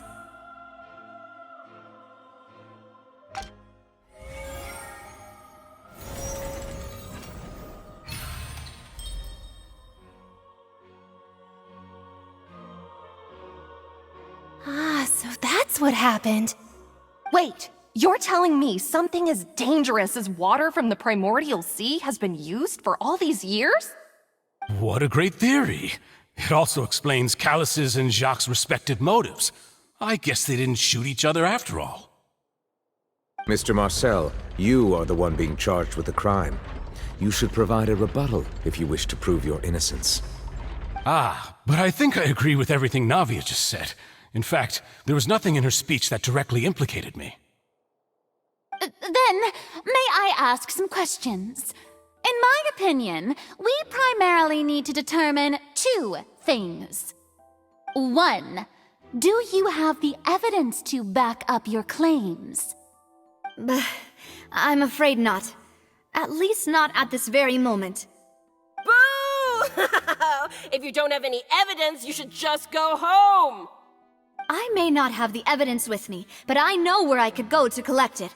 If we look up the deserted clothes against a record of people who went missing around the same time, we should be able to find a match. Considering the serial disappearances case, the guards probably kept careful records of all missing persons from around that time, regardless of age or gender. That makes sense to me. Monsieur Neuvillette, I would consider this to be a reasonable investigative direction. Why do I feel like Farina's acting a little differently today? Maybe she's scared of embarrassing herself again? Alternatively, she's become more diligent after charging an innocent citizen in the last trial. My second question has to do with the ensuing duel. If the truth is indeed as you described, then why didn't Mr. Callus explain himself in court? If he had testified that a person had been dissolved, he could have at least mounted a defense. I've thought about this too, and the answer is actually pretty simple. He felt there were things that were more important to him. The dissolving power of water from the primordial sea is an important secret for the true culprit of the serial disappearances case. My father could have exposed it for all to see, but he chose to take it to the grave. At that time, Spina di Rosula was in dire straits, and his reputation had already been shattered. He had no guarantee that going forward with the truth would allow the culprit to be brought to justice. What was certain, however, was that it would paint a gigantic target on my back. Boss once told me that Demoiselle had already been selected as the next target of the serial disappearances case. What? If the secret had gotten out, the culprit would have fought an all-out war with Espina right there and then. I wouldn't have been the only one in danger. All of us would have stood to lose our lives. Of course, the guards might eventually figure out the truth of the matter and determine that we were in the right. But what good would that do? How can a hollow verdict protect anyone? Had this opera house ever given my father any kind of confidence in its brand of justice, Spina di Rosula would have had no reason to exist. But by staying silent, we retain the ability to deter our opponents and continue the stalemate. I was able to become Spina di Rosula's president, which made me harder to target, as well as giving me more time to grow and learn. And once I have figured out the truth and stepped up to the challenge, I will do what this opera house cannot, and restore my father's truth and honor back to him. So, you mean to say, your father intended to die in the duelist's ring? That's right. Do you have any proof? Of course.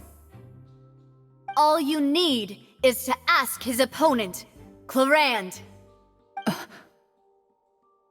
I don't need your apology, your guilt, or your support from the shadows. You don't have to do anything for my sake. But since he entrusted his will to you, Clorinde, you should tell us the truth about his sacrifice. So, during the duel, did you believe that Callus was intending to die?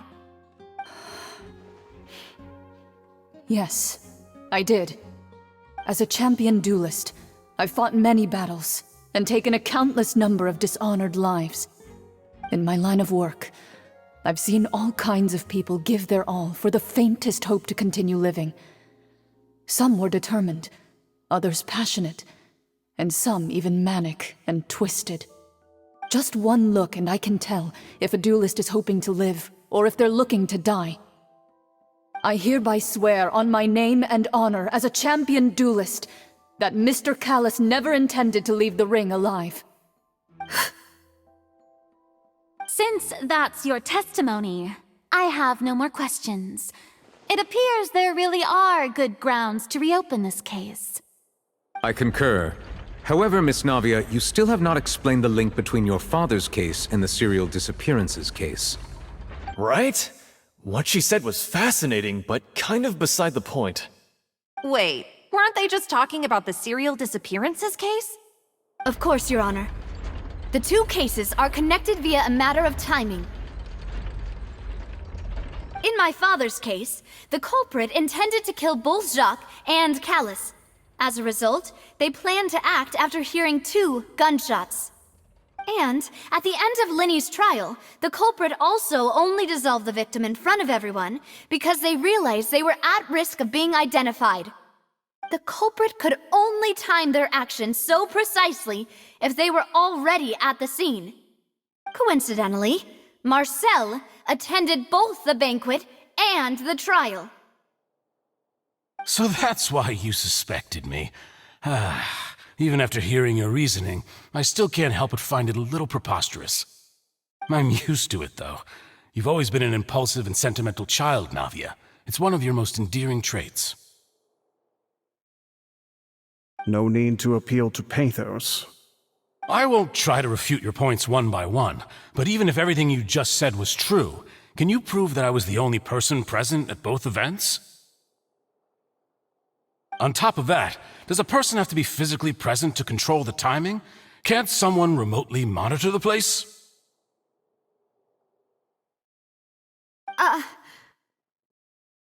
Oof, don't know what she can say to that.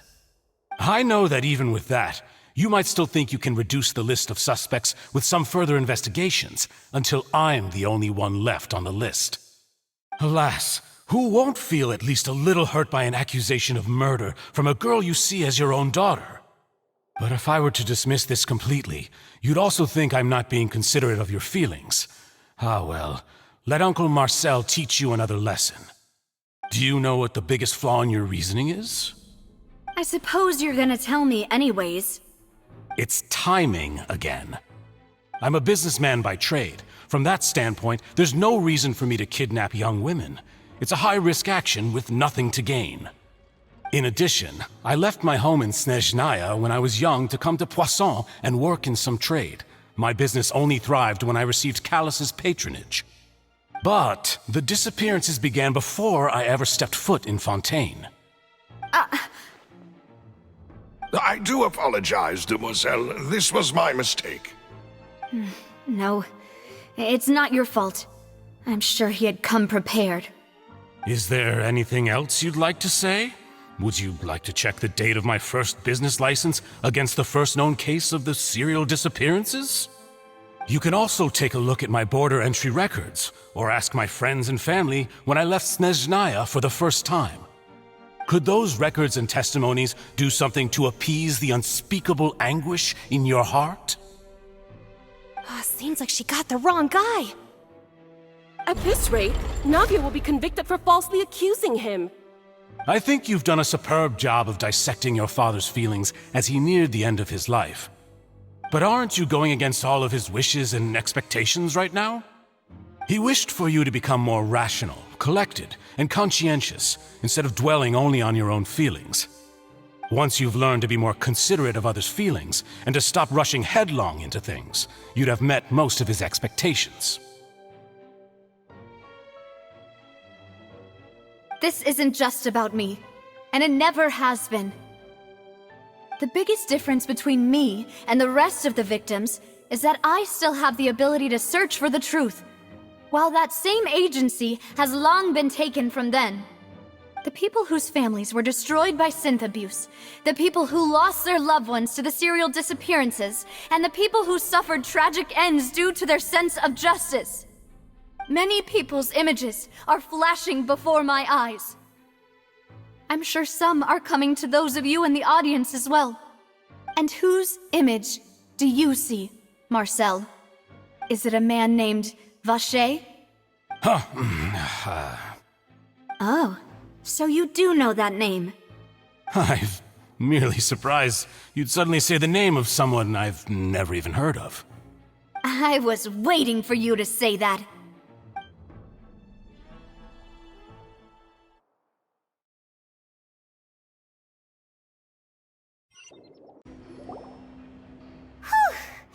After all that, we finally made it to the innermost sanctum. Though, as expected, the mastermind isn't here.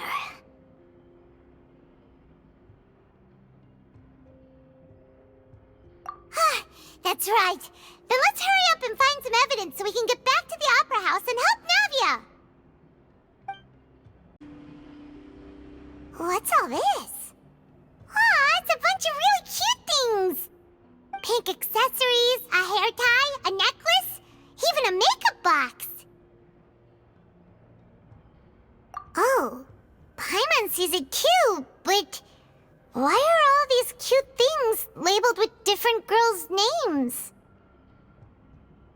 Huh? You mean the girls from the serial disappearances? They were brought here? And then they were turned into water. And all the boxes of things, these names. That means... Oh, this is terrible! Oh, look!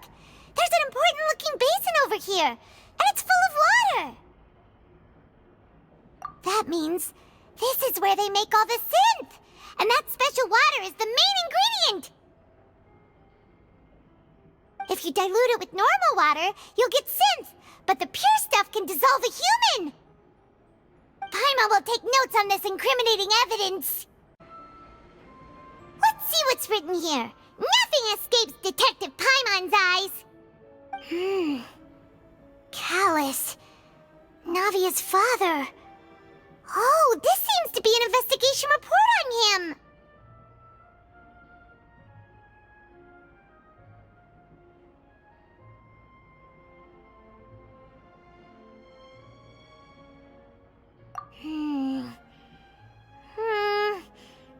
Yep!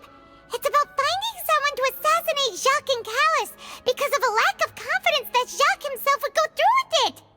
This should prove the existence of the third person, right?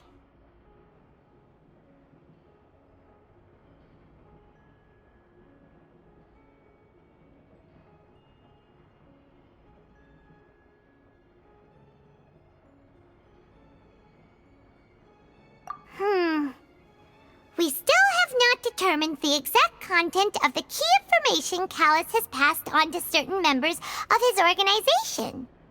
The old dog's a real menace to deal with. Even if he abides by the promise he's made to us, he will still have the upper hand. He can act whenever he wants to make our lives miserable. The only option left is to remove him from the picture entirely. I concur. Let's send someone to kill him. He won't declare war as long as we don't touch Navia. Oh, seems like we've got a bunch of correspondence between the higher-ups.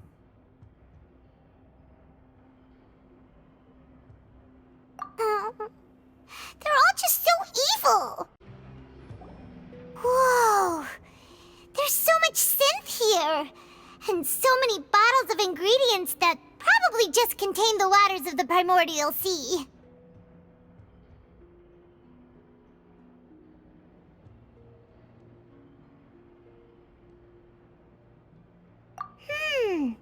Mixing in progress.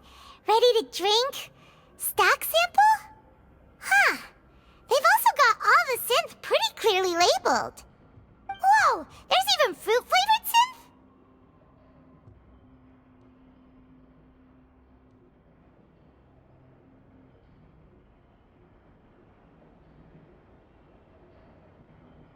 Yep, it's super obvious. What's this over here? Looks like some kind of place for research. Experiment number 16 aims to verify Jacob Ingold's research conclusions on the Primordial Sea and use his theory as a foundation to achieve a breakthrough. The experiment was a failure. No individual managed to resurface from the water from the Primordial Sea. Female specimens 22, 23, and 24 were dissolved.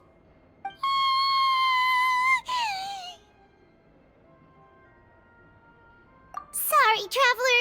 Paimon will try her best. It's just that Paimon's never read something so scary before. How can someone write something that terrible in such a matter-of-fact tone? You read the rest. Paimon's too scared to keep going. So that's why he did all of these experiments. Wait, did he really think he'd be able to find a way just by dissolving people over and over? That's just insane!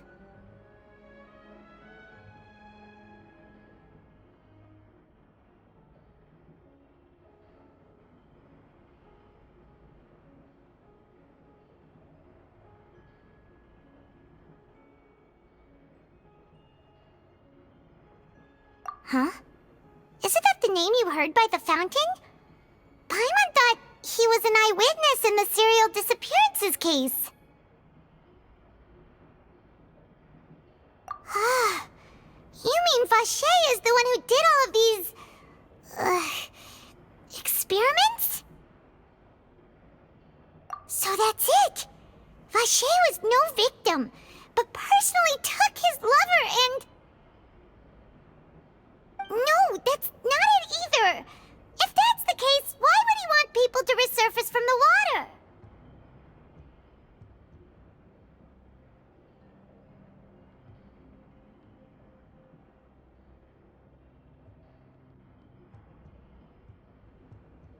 In any case, Paimon will write it all down.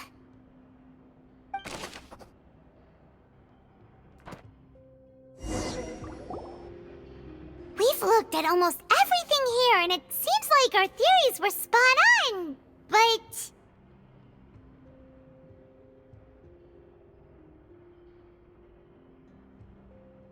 Yeah, we haven't found anything that reveals his true identity. No wonder even Neuvillette wasn't able to find anything. Whoever it is probably destroyed everything to do with that name a long time ago. That way, even if we bring all this back to the opera, we won't be able to identify the true culprit.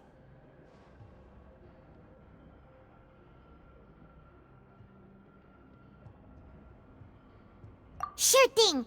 Paimon won't admit defeat to this guy either.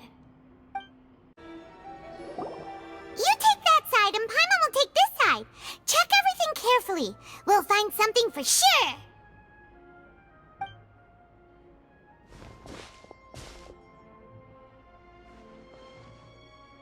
Ugh.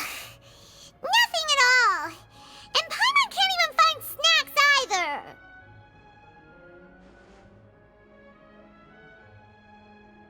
Whoa, really? Let Paimon see. Vignier. Isn't that Vache's lover's name? Then you found her diary.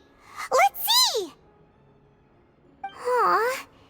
It's just a normal diary chronicling their love story. She was so sweet, too. Oh, Paimon feels even worse for her now.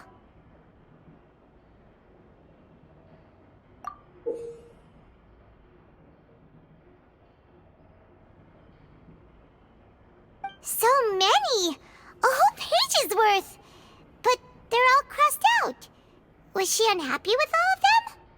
The final name she decided on was... Marcel. Wait, but Marcel's pretty old. Has this case been going on for so long that he's Vache and Vignier's grown son?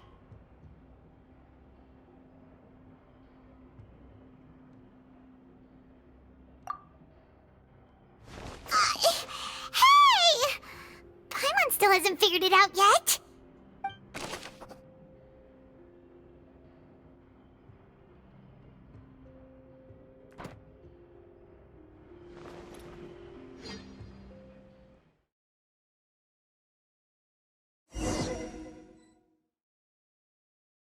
And whose image do you see, Marcel?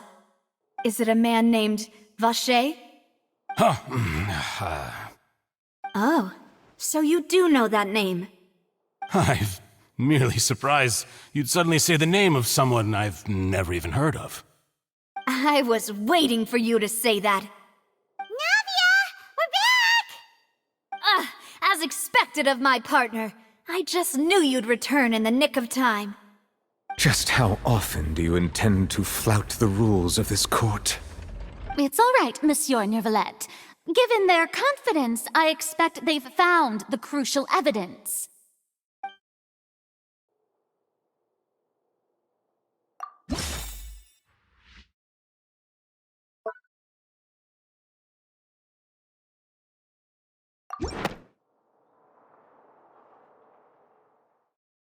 But the truth of it, Marcel, is that you've always been Vache. Huh? We've investigated your lair and we already know everything! After your lover, Vignier, was dissolved, you kept abducting young women to experiment on the hopes of bringing her back to you! You even created Marcel as a new identity and destroyed all records of your past as Vache! So that's it. Even the villains in opera performances rarely go that far. And with that, Marcel's motive has now been established. This information regarding your past also dismantles your prior timing defense. Well, Marcel, do you know where you went wrong? You fixated your gaze on the lover that passed away, instead of paying attention to the living people around you. So, you never noticed how we changed, or how we grew as individuals. You also never understood Boss's real expectations for his daughter. Or our determination to see things through. Your determination. Mr. Marcel, please speak up now if you would like to defend yourself. Otherwise, the trial will move on to the next stage. Do you really think I wanted to do any of this? Pay attention to you? What for? Have you ever paid attention to me? Ever empathized with my pain? Ever known how it feels to watch the love of your life dissolve right in front of your eyes? No one helped me. No one even believed me. All those decades ago, even the officers from the Maison Gardiennage were laughing at me. They said there's no way a human being can turn into water. So I must have gone mad from grief. Vignier's death was brushed away by all of you as if it didn't matter at all. Well, now you know, don't you? Ha! Well, it's too late now. All those who were dissolved are gone forever. You only have yourselves to blame. You set up this ornate opera house in pursuit of your so-called justice, your beloved drama, while turning a blind eye to the suffering of the people. Vignier is dead. We promised each other that we would always be together. Wherever she goes, I will follow. But I'm not from this blasted place, so I can't be dissolved, no matter what I do. Hey, is that water from the primordial sea that he's drinking? I can't dissolve! Can't dissolve! Can't dissolve! Do you all see? I can't go, I can't follow. So if I can't go where she is, what choice do I have but to try to bring her back? I did all of that, and in the end, that accursed Callus still got the better of me. I spent my entire life living on pins and needles, only to get stabbed by his idiot daughter at the very end. The suspect is exhibiting signs of mental distress. Guards, please restrain him. Don't touch me! Don't anybody come near me! I still need to save Vignier. A promise. We made a promise. Vignier. Vignier! Please, Vignier, don't think badly of me.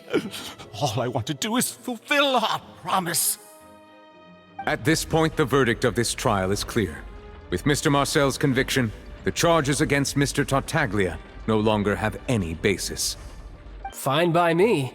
I was in a bad mood, but after a show like that, I'm actually feeling pretty good. Traveler, please submit all the evidence you have collected to the guards, so that I might review and summarize the truth behind the serial disappearances case. The man now known as Marcel was originally named Vacher and worked as an adventurer with his partner and lover Vignier.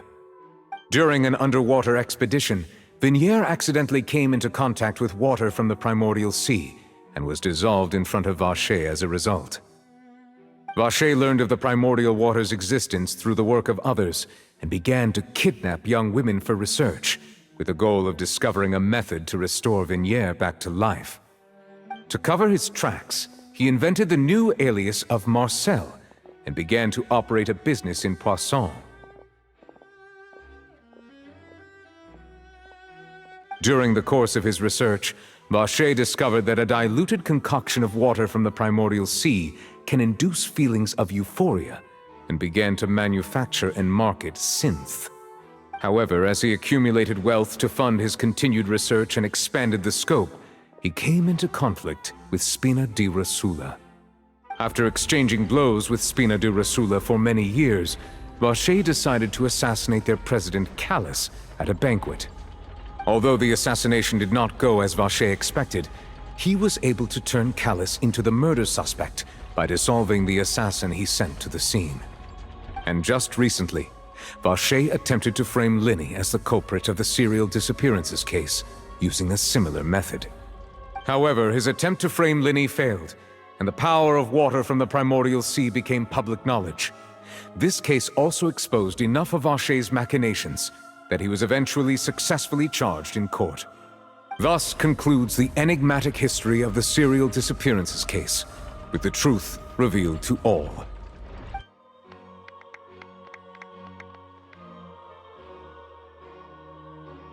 The Oratrice will now deliver the final verdict regarding the charges against Mr. Vacher.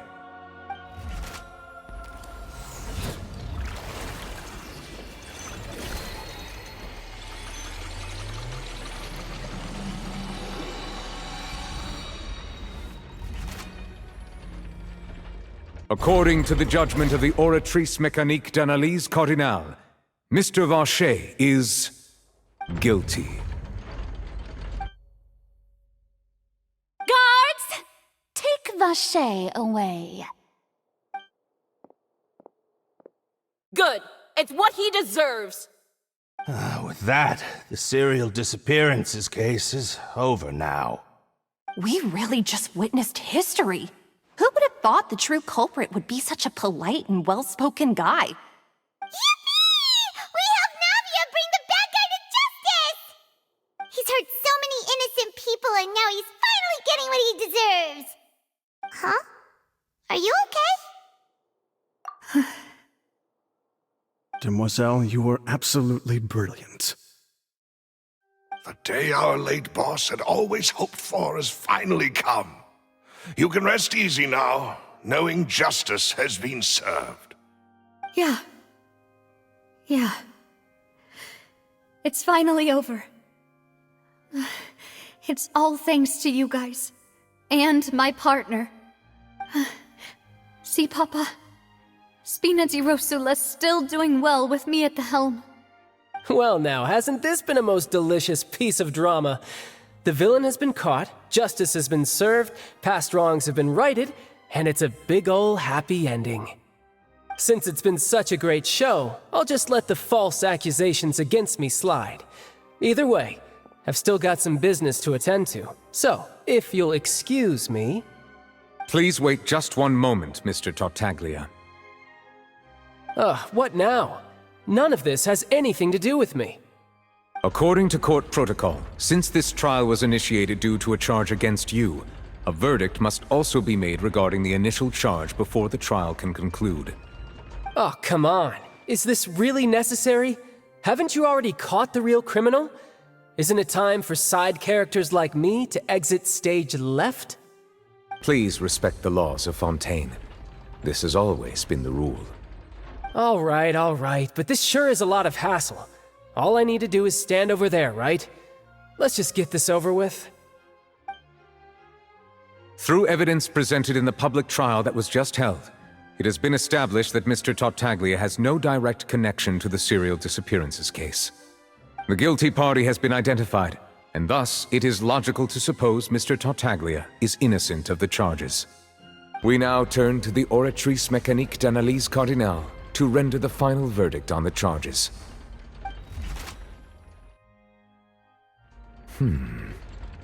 According to the judgment of the Oratrice Mécanique d'Analyse Cardinale, Mr. Tartaglia is guilty.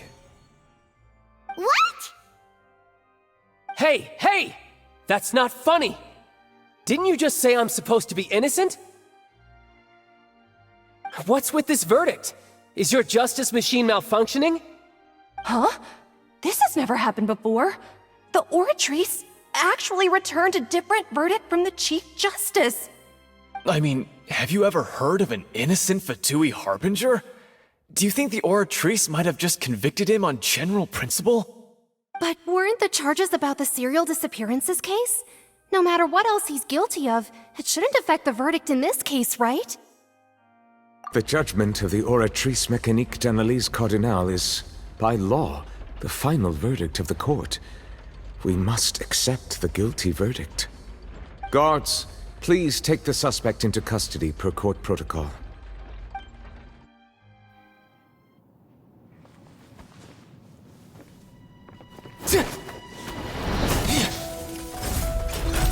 So this is how justice is done in Fontaine. What a joke. You've got your rules. Well, I've got mine too!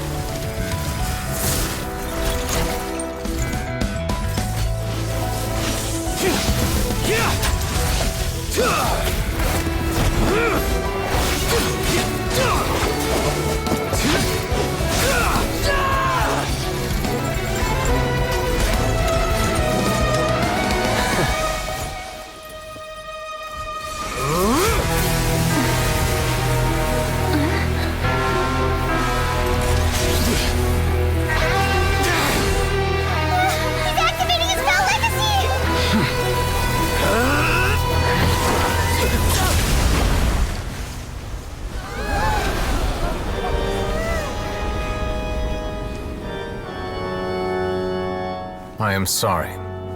If you have been wronged, we will find the truth. But the rules of the court must be upheld.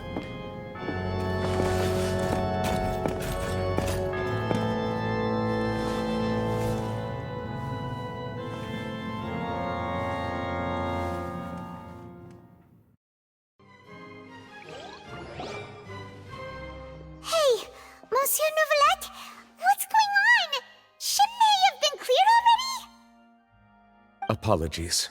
This is also the first time I've encountered such a situation. However, according to the rules established at the conception of Fontaine's court system, the Oratrice's judgment is the final verdict of the court. All I do is follow court procedure. As for why the Oratrice arrived at the conclusion it did, you should probably ask someone more knowledgeable than me.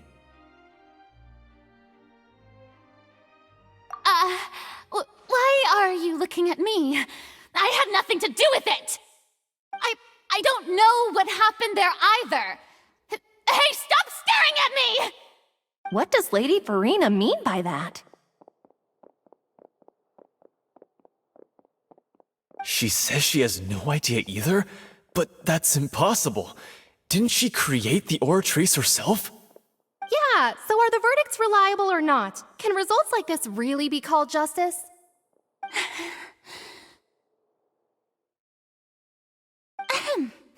My dearest citizens, did you really think we'd allow an incorrect verdict to be handed out in this court? Did you really believe that the judgment could be mistaken or be the result of some sort of random mishap? Don't tell me you thought even I had been blindsided by the Oratrice's result.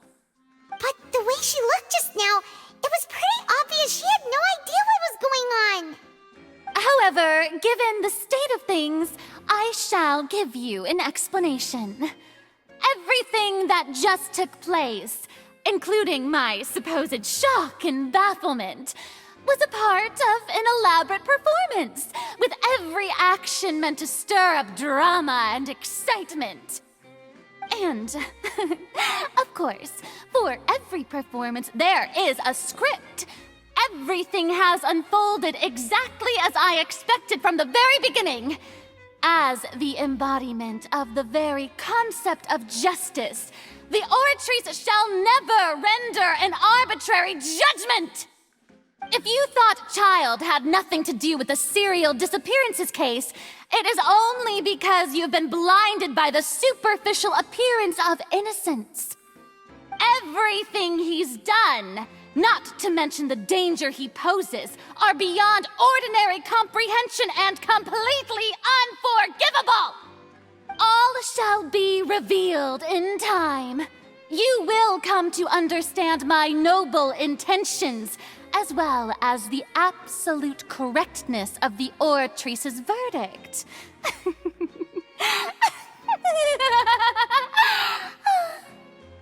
Now, having said that, although I hate to leave things hanging in suspense, it is now time for this performance to end. As the lead actress, I shall be the first to take my leave. Toodaloo! So she chose to make her escape after all, did she? So you're saying we shouldn't put much stock into what she just said? She probably just put on that performance to save face. As for the truth, it's unlikely that she actually has any idea. However, please be assured that I will continue to investigate this case in a personal capacity. Just as I promised, if the judgment has been incorrect, we will do our utmost to clear his name. All right. Even though we feel pretty badly for him, we'll take your word for it for now. After all, he's done plenty of bad stuff, so he should have known he'd go to prison someday, right? Oh, Monsieur Neuvillette! That power you showed when you took him down. Who are you really? I'm the Chief Justice of Fontaine, of course. If officers of the law lack the strength and capability to enforce it, then it makes a mockery of justice.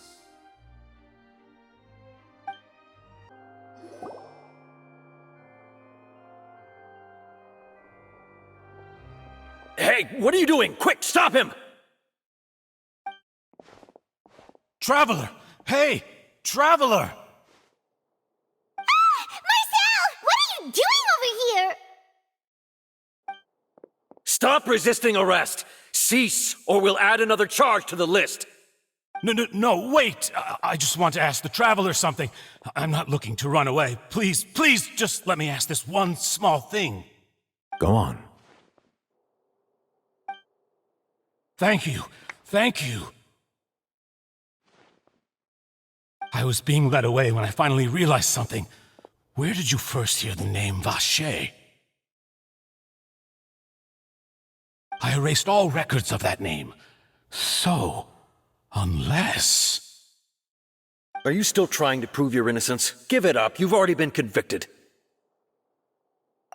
Really? You did? You're sure? You met her? But how could that be? How did you manage to do it? The Fountain of Lucine? Then she's been so close to me all along. And I just never... Please give me a chance to talk to her again. Just let the Traveler take me to the fountain to see her one last time. This is the last request I'll ever make in my life. You can do whatever you want to me afterwards. I don't care. What? Give an inch and you want to take a mile? Do you think serial killers get to make requests like that? Paimon agrees! Why should we give him what he wants when he's only done a ton of super terrible things? This request, is it worth as much to you as your life? Of course! Wait, no. It's worth even more than my life. Humans.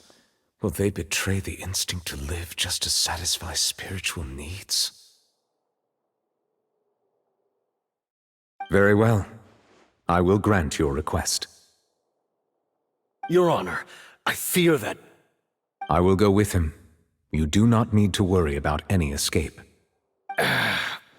In that case, I shall leave him in your most capable hands, Chief Justice.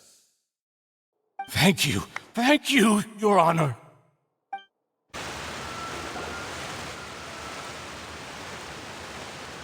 Is this the place? You said she's here, but what do I need to do to see her?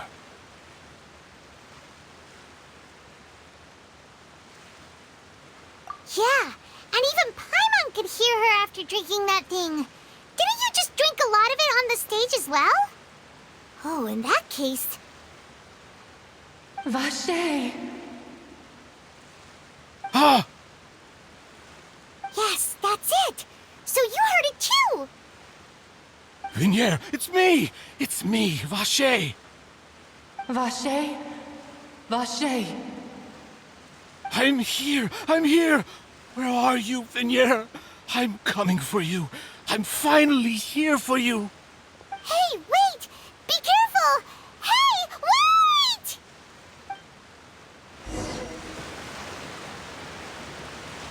Vignere, is that you? It's me, Vacher! Vignere! Vacher? Why did you come? Didn't I say? You don't need to look for me. You look a lot older than I remember. How long has it been? It's been more than 20 years. I've suffered for over 20 years since the day you left. All this time, only the thought of bringing you back has kept me alive. Nothing else mattered to me. I must be dreaming. Who would have thought I'd get the chance to tell you all of my feelings like this? Vignere, you are my everything. I really don't know how I could live without you.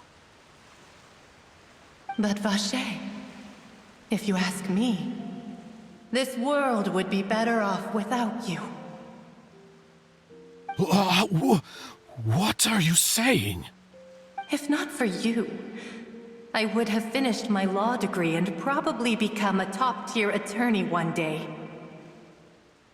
If not for you, I would have continued to pursue my love of the arts, and my works would have been displayed in the Palais Mermonia itself. If not for you, I would at least have been able to take care of my mother. And she would not have grown old and died alone, with nothing but the tears on her cheeks. It's all because of your selfishness, Vacher. It's all because of you. Wait, you are not Vignere. Who are you? You're right. I am not Vignier. I am the sacrifices. Every woman who died by your hand, as our bodies dissolved, our consciousnesses flowed back to the primordial sea. Our thoughts circulated endlessly within the primordial sea, and we were no longer individuals, but we became one, just as streams of water come together in the sea. I'm Cressy. I'm Lemony. I'm Azine. The only one I am not is Vignier. Why? But then, where is Vignier? She doesn't want to see you anymore. Every tendril of her consciousness is avoiding you. This is what you get for your selfishness. Your selfishness robbed us of our lives and our futures. You said time and time again that you'd do any and everything for her.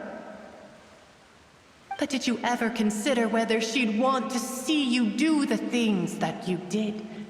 If she would despise you for what you became?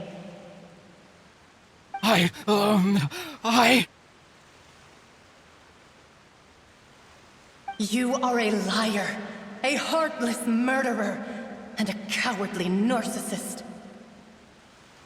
The only thing you are not is Vignier's beloved.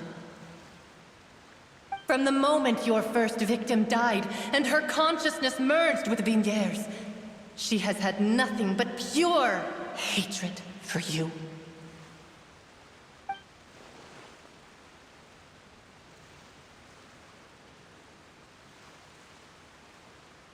No! Vignier! She can't hate me. Let me see her. Please, have mercy. You still don't understand. When I said don't look for me, that came from the real Vignier. She really doesn't want to see you anymore. But on top of that, she also said that because it's her final drop of pity for you. She said that because she knew that if you did come here, we will show no mercy to you. Vache. Vache? Vache. Vache. Vache. Vache. Drown.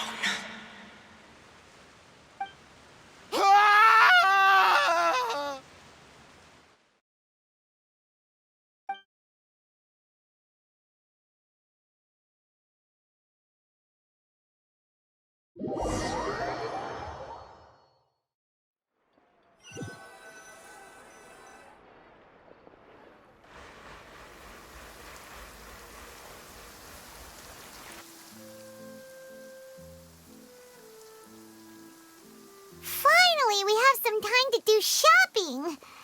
Gosh, it's really been a long time since we've been able to relax.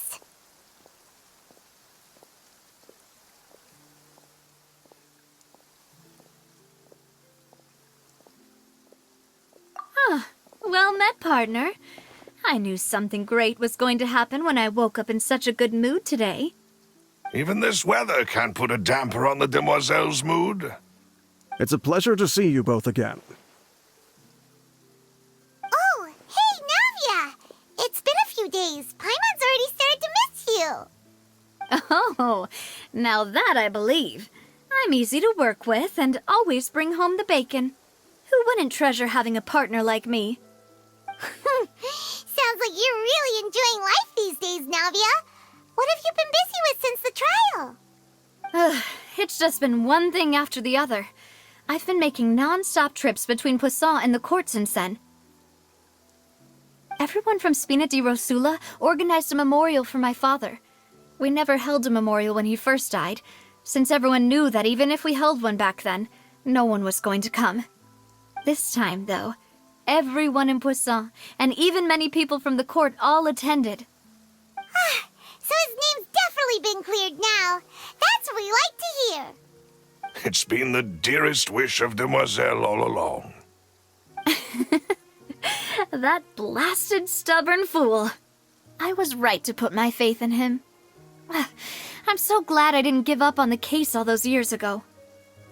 Oh, by the way, I ran into Charlotte just after I left the memorial service. Well, maybe it'd be more accurate to say I knew she would be there, and there was no way she'd just let me go. Huh? So you know Charlotte too? The Charlotte? Journalist from the Steambird? Yeah, way back when I first became the president of the Spina di Rosula, she was all over me. Wouldn't take no for an answer. I believe the story was called The True Heart of Darkness, Secret Tales of the Yellow Rose. To be fair, though, it was a really flattering feature. So, we've been on pretty good terms ever since. She was trying to lean on our friendship to get me to do an exclusive piece on the serial disappearances case. Oh yeah, she told us about that. She's always been super interested in that case, so now her wish has finally come true too. Anyway, I told her to make sure that when she writes about you guys entering the opera house with the critical evidence, that you both sound really cool. Now that's another thing to look forward to. We trust Charlotte's skills with a pen for sure. Oh, and in other news, I also took Clorinde out for a meal. Oh, are you two on better terms now? While you were investigating Vaché's headquarters, Clorinde gave testimony on my father's behalf. It was thanks to her that we were able to turn the tide. I wanted to thank her. I mean, there's also no point in being awkward all the time, so we took the chance to reconcile with each other. Oh, that's great. Paimon also thought Clorinde wasn't actually a bad person. It's always good to have more friends. Anyway, now that the case has finally been solved, perhaps it will slowly begin to fade from the public consciousness. Oh, actually, there's still one last thing I need to do. What is it? I should pay a visit to my father's grave and tell him the truth of what happened, as well as how it all ended. And on top of that, just how much people still look up to him, to this day. That includes me, too. Miss Navia. Indeed. We want to go too! We also think Callus is a really admirable person. Sure thing. I'd like you two to share the moment with me. After all, without you, there might not have been such a positive ending. And in that case, everyone, let's be off. Considering the recent weather, we'll be lucky if we can reach Poisson before dark. Yeah, you're right. It's been raining non-stop for a few days now.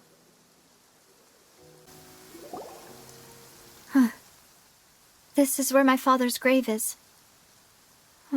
To be perfectly honest, even I haven't been back here for a long time. Huh? There's someone there already.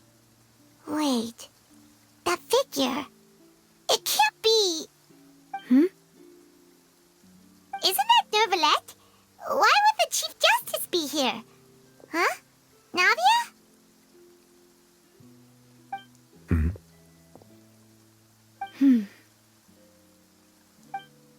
My apologies. I should have asked before coming to pay my respects. Don't say that. Sorry about that. Oh, I was trying to say there's no need for you to apologize. I wanted to show my father how much I've grown, but still, I doubt I've grown to the point that even the Chief Justice would feel compelled to apologize to me over and over.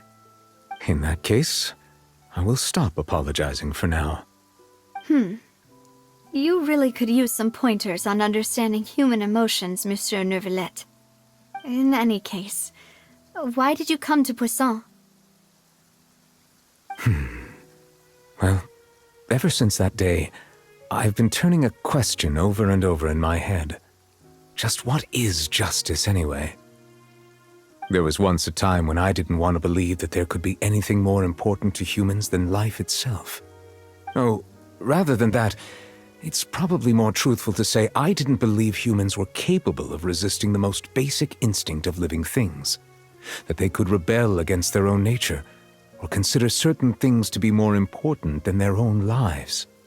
Which is also why I didn't stop your father from beginning that fateful duel. I believed that a truly innocent man would never throw away his life like that. That there was nothing, should have been nothing more important than one's own continued survival. But Mr. Callis proved me utterly and decisively wrong. If not for his sacrifice, the serial disappearances case would have remained unsolved to this day. Mr. Callis made the choice he did for his daughter, for his associates, and for many people completely unrelated to him. And in the end, from a certain perspective, one could say that he did it all for the sake of justice. A justice that's higher than life itself. So, you asked me why I came here. I just wanted to say my apologies to Mr. Callis in person. I should have noticed all of this much sooner. This regret has filled me with a sadness that has haunted me for days. That high and mighty chair in the Opera Epiclese indeed insulates one from many important things. Spina di Rosula, thank you so much for your hard work and perseverance. I'm sorry for being mad at you before. So, you're actually one of those types that's cold on the outside, but pretty thoughtful on the inside, huh? That reminds me of Silver, one of my guys. Sorry about that. Self-expression is not one of my strong suits. Didn't I just say you don't need to apologize? Ah, so Navia and Neuvillette seem to have made their peace as well. Let's not disturb them for now. We can wait till after they're done.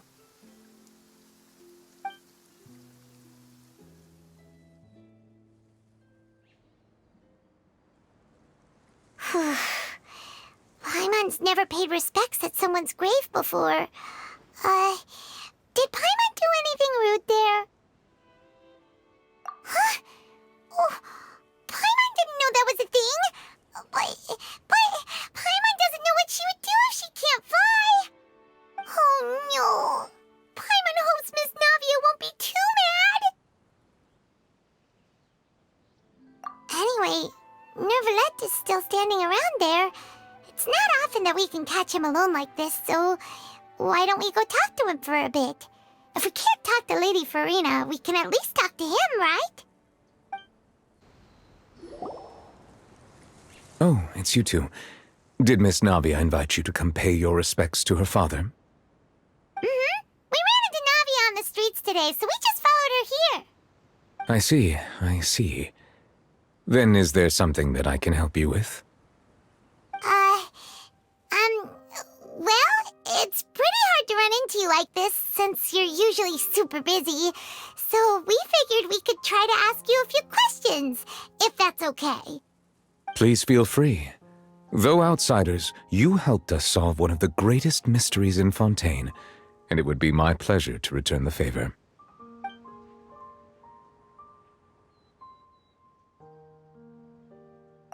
So, at court, the bad guys referred to that special water as water from the primordial sea, but what is it really? Truthfully, that name is already quite accurate. I can only surmise that Vacher and his ilk only learned of its nature and existence after extensive research. There used to be a special sea on the surface of this planet. The nature of its seawater was rather different from that of the sea we know today. Most of Tevat's life forms were first born in that special sea. You could say it nurtured much of the life on this planet. Huh. So it really was where everything began. It makes sense to call it primordial then. But today, the primordial sea no longer exists on the planet's surface. What Vacher discovered must have been some kind of special case, or a remnant from a truly ancient age. Huh. So that's how it is. Oh, you really know everything, Monsieur Neuvillette. But if that's the case, then why would people, at least people from Fontaine, dissolve in that kind of water? Indeed. Why would the primordial sea, which was known to engender and nurture life, suddenly reverse itself and devour life instead. To be frank, that also doesn't match my understanding of this world and its laws. There must still be some unknown secrets around the people of this land. Is there anything else you'd like to ask me about? That the sea levels will rise and everyone will be dissolved in water, leaving Furina crying alone on her throne, but the sins of the people will be finally washed away for good. Does that appropriately summarize the version you've heard? That's right! It was Linny that told us back then. And that about covers all the main points. Yes, up to the present, I think we reached a point where we have no choice but to confront this prophecy directly. Rumors have it that this prophecy is rooted in the last words the former Hydro Archon left to the world before she passed away. A prophecy? Of the former Hydro Archon? Wow. This is the first time that we've ever heard of it. 2 parts of the prophecy have already proven correct. The rising sea levels and the ability of the people of Fontaine to be dissolved. We should be more vigilant and stay on the watch for further signs. Speaking of the prophecy, Furina has also always taken it quite seriously. Indeed, she has been collecting information and intelligence from across Tevat for this purpose. If the rumors were true, then perhaps this prophecy is the conundrum left to Furina by her predecessor. But with Furina being the way she is, can we really trust her to solve it? Is there anything else you'd like to ask me about?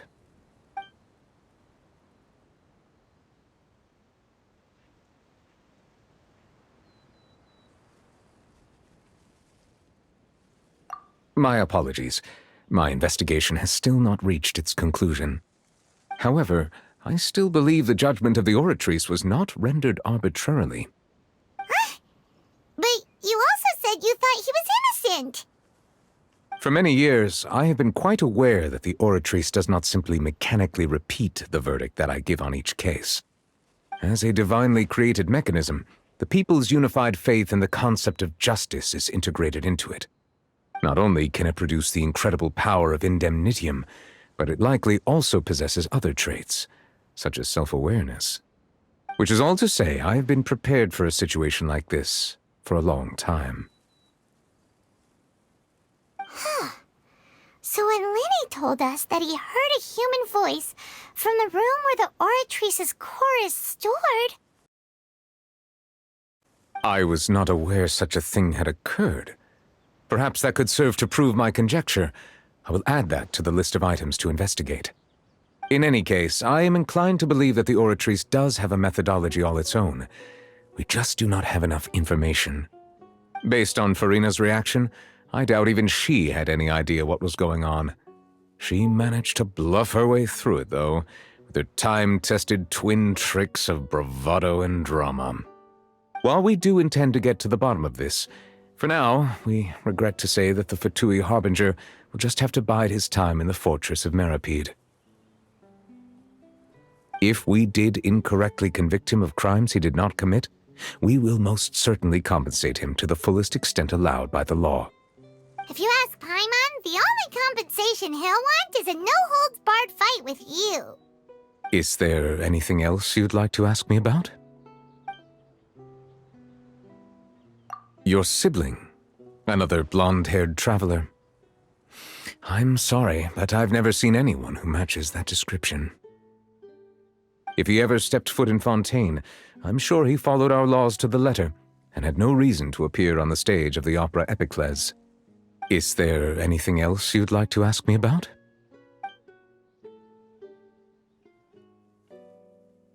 Very well. It was my honor to provide you with what answers I could. I very much enjoyed conversing with you. It will soon be time for me to leave this blissful tranquility behind and return to Palais Memornia. You really are super busy, Monsieur Neuvillette. Paimon thought you only came here to pay your respects today because you had the day off. Crime and villainy do not have the day off, and so justice must work around the clock as well. This is merely the nature of a justice's work. All right, you've got a point. Huh? Paimon just noticed that the rain has stopped.